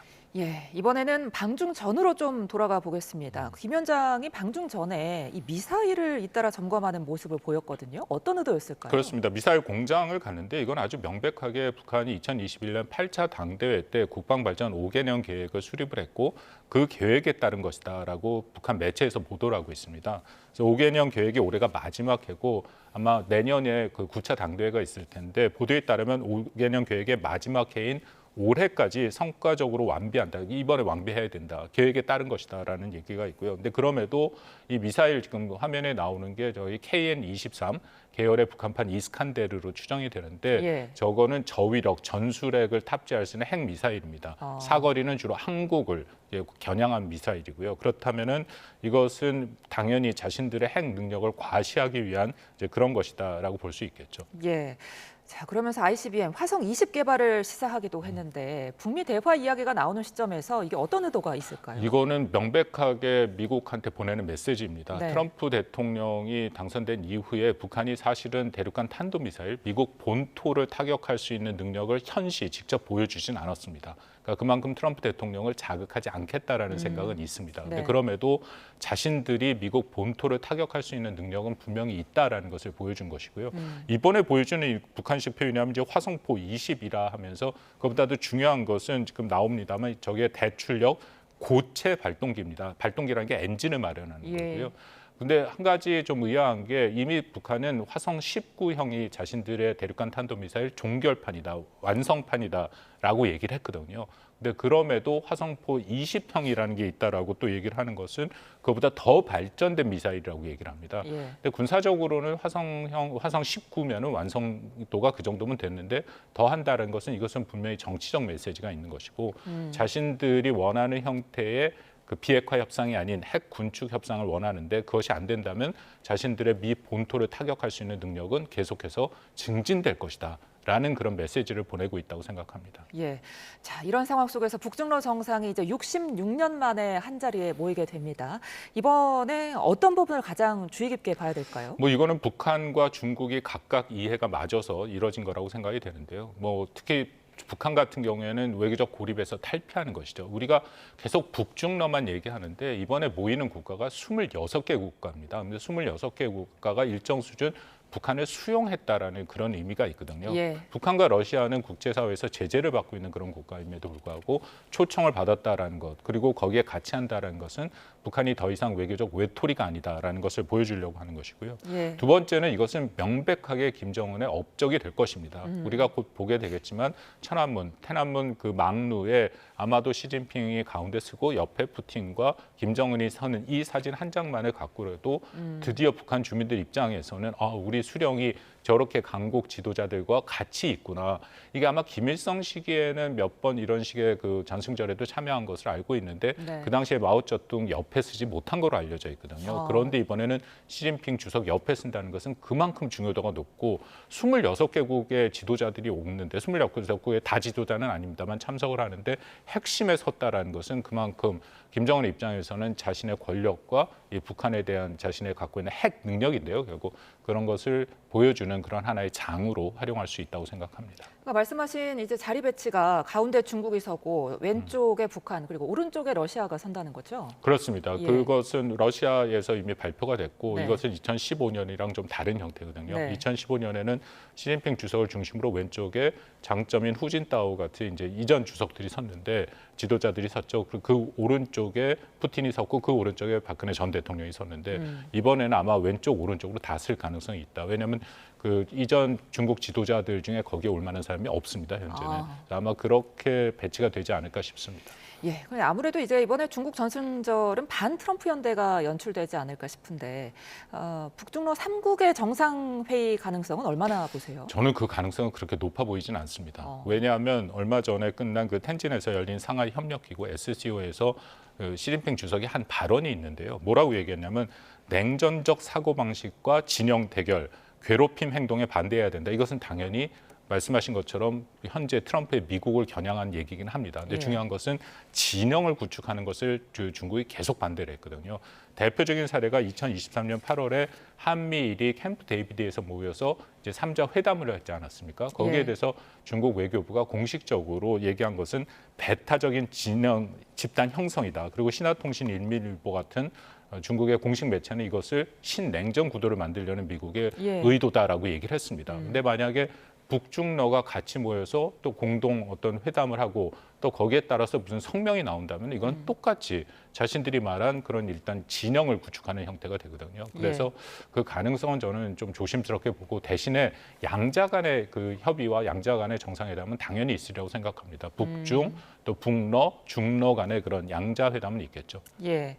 자, 이번 이제 전승절을 계기로 북러 관계가 좀 고착화되진 않을까 이런 우려도 나오거든요. 글쎄, 뭐 제 말씀드린 거는 좀 그럴 가능성이 크진 않다고 보는데 그럼에도 이번이 한번 계기가 될 그 가능성 완전히 배제할 수는 없습니다. 근데 네. 만약에 정말 북중러가 그렇게 단합하는 모습을 보인다면은 이거는 기존의 그 중국이 갖고 있었던 대외 정책의 큰 틀이 많이 바뀌는 거다. 거듭 말씀드립니다만 중국은 이런 북중러식의 그런 진영주의에 결연히 반대한다라는 그 입장을 계속 유지해 왔거든요. 네. 근데 이번에 바뀌는 것은 결국은 바뀐다면 이것은 미국이 세를 규합할 가능성에 대해서 세를 규합하고 있는 가능성에 대해서 나름대로 대비하고 있다. 사실은 중국이 트럼프 대통령이 등장하고 나서 트럼프가 워낙 그 거칠게 동맹국가 우호국을 몰아치니까 사실상 미국이 갖고 있는 가장 큰 자산, 이건 중국과 대비되는 겁니다만 동맹 네트워크가 와해될 가능성이 있다라고 얘기를 했는데 예. 결론적으로는 그렇지 않지 않습니까? 우리 정부도 이번에 한미 정상회담을 통해서 오히려 미국과의 관계, 안미 경중은 그것은 더 이상 가능한 그런 선택지가 아니다까지 얘기가 나온 그런 전반적인 모습을 볼 때 중국의 입장에서는 이전보다는 더 자신들의 세를 모아야 될 가능성이 있다 보이고요. 가장 중국의 입장에서 김정은을 초청한 중요한 이유는 트럼프 대통령이 끊임없이 김정은과의 관계가 좋고 내가 김정은을 만날 것이다라고 얘기를 했지 않습니까? 근데 실질적으로 그 시진핑 주석이 보여주고 싶은 것은 북한, 한반도에 대해서는 본인이 영향력이 있다라는 것이죠. 그래서 자기가 초청하면 김정은은 온다.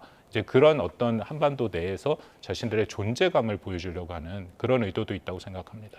그렇다면 미국에서는 이번 행사를 어떻게 보고 있을까요? 글쎄, 뭐 현재까지 좀 전에 YTN 보도에도 나왔습니다만 트럼프 대통령이 관심을 갖고 있는 건 인도죠. 근데 인도는 이번에 전승절에 오지는 않고 아까 말씀드린 상하이 협력기구에 참석을 했습니다.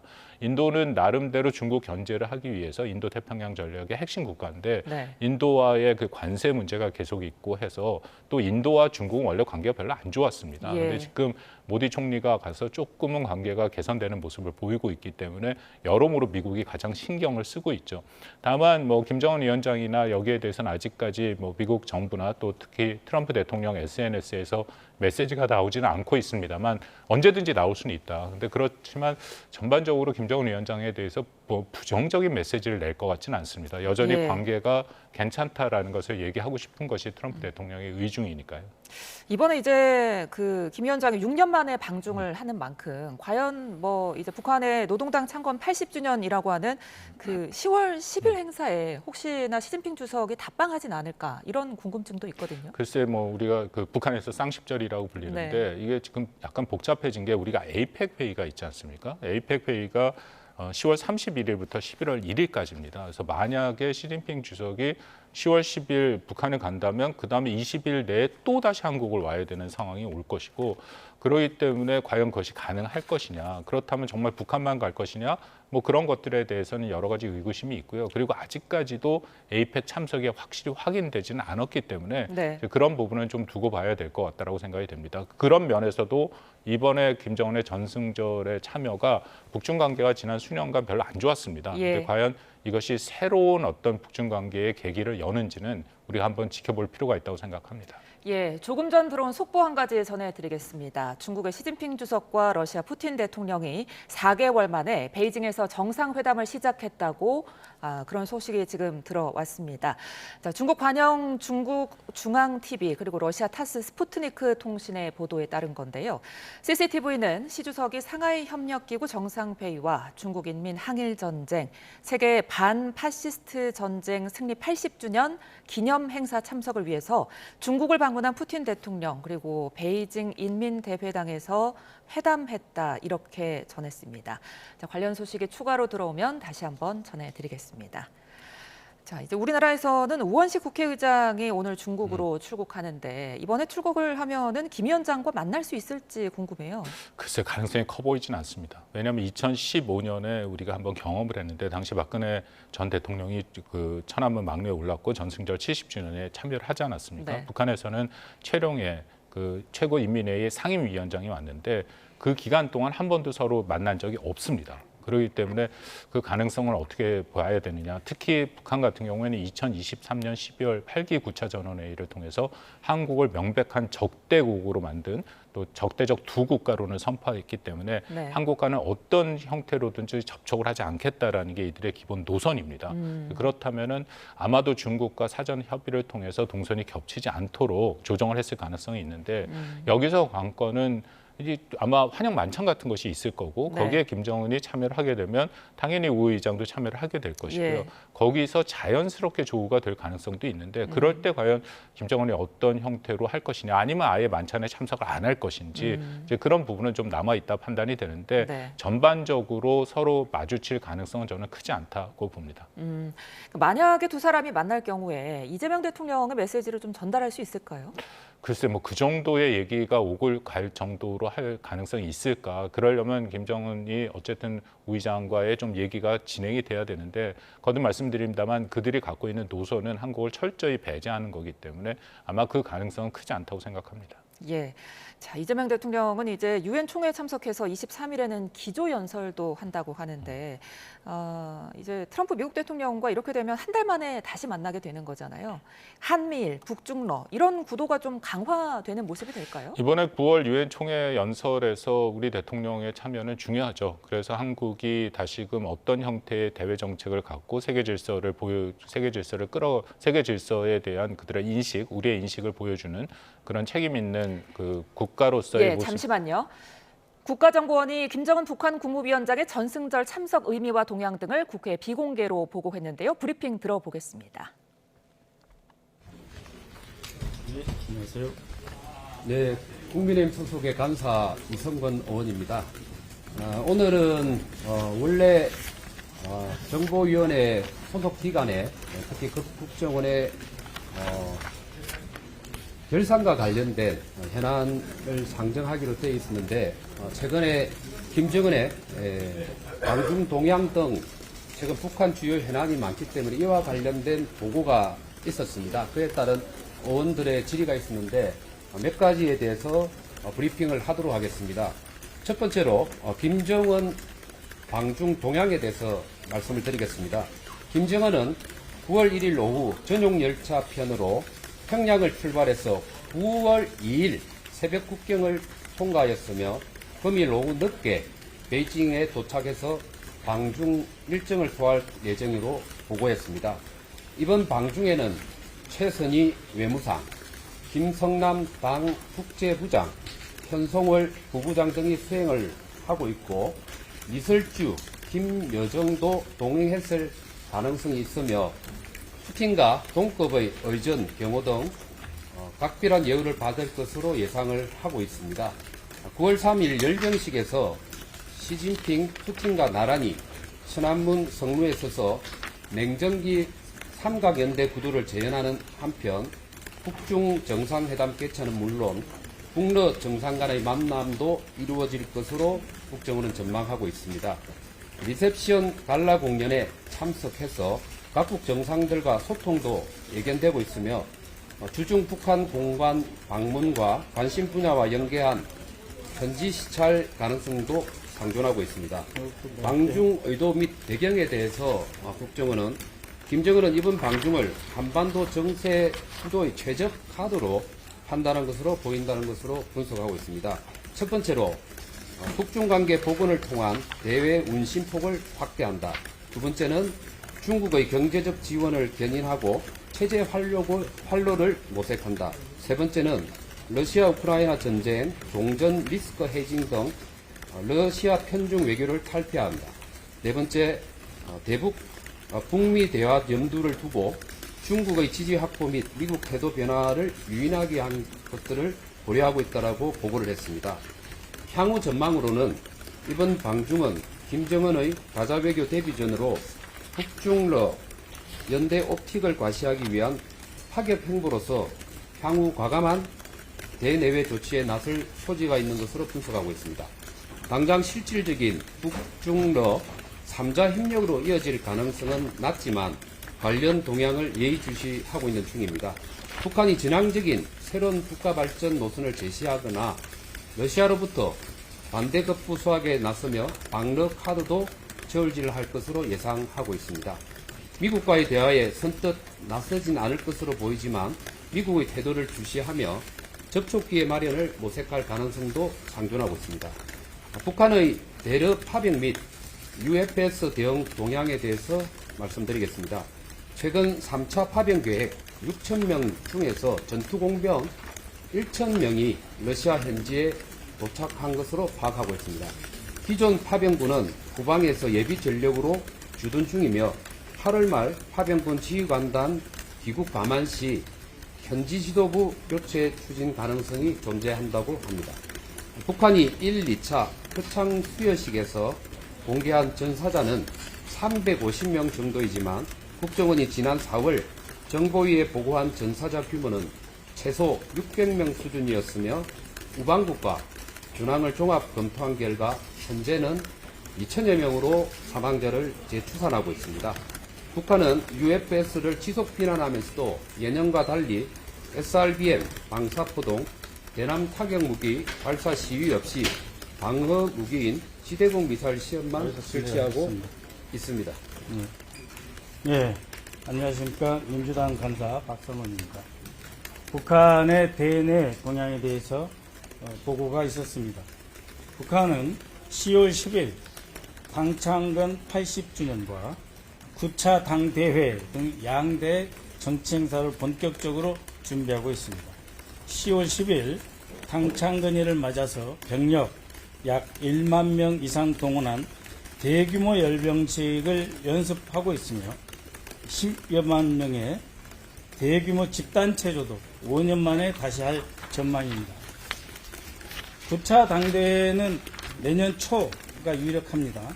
행사 개최를 앞두고 자가용 소유 허용, 즉 개인 차량을 소유할 수 있는 자가용 소유 허용 등 민생 시책 시행과 파병 등 전사자 의무 등 민심 관리로 내부 결집을 도모할 것이라고 전망했습니다.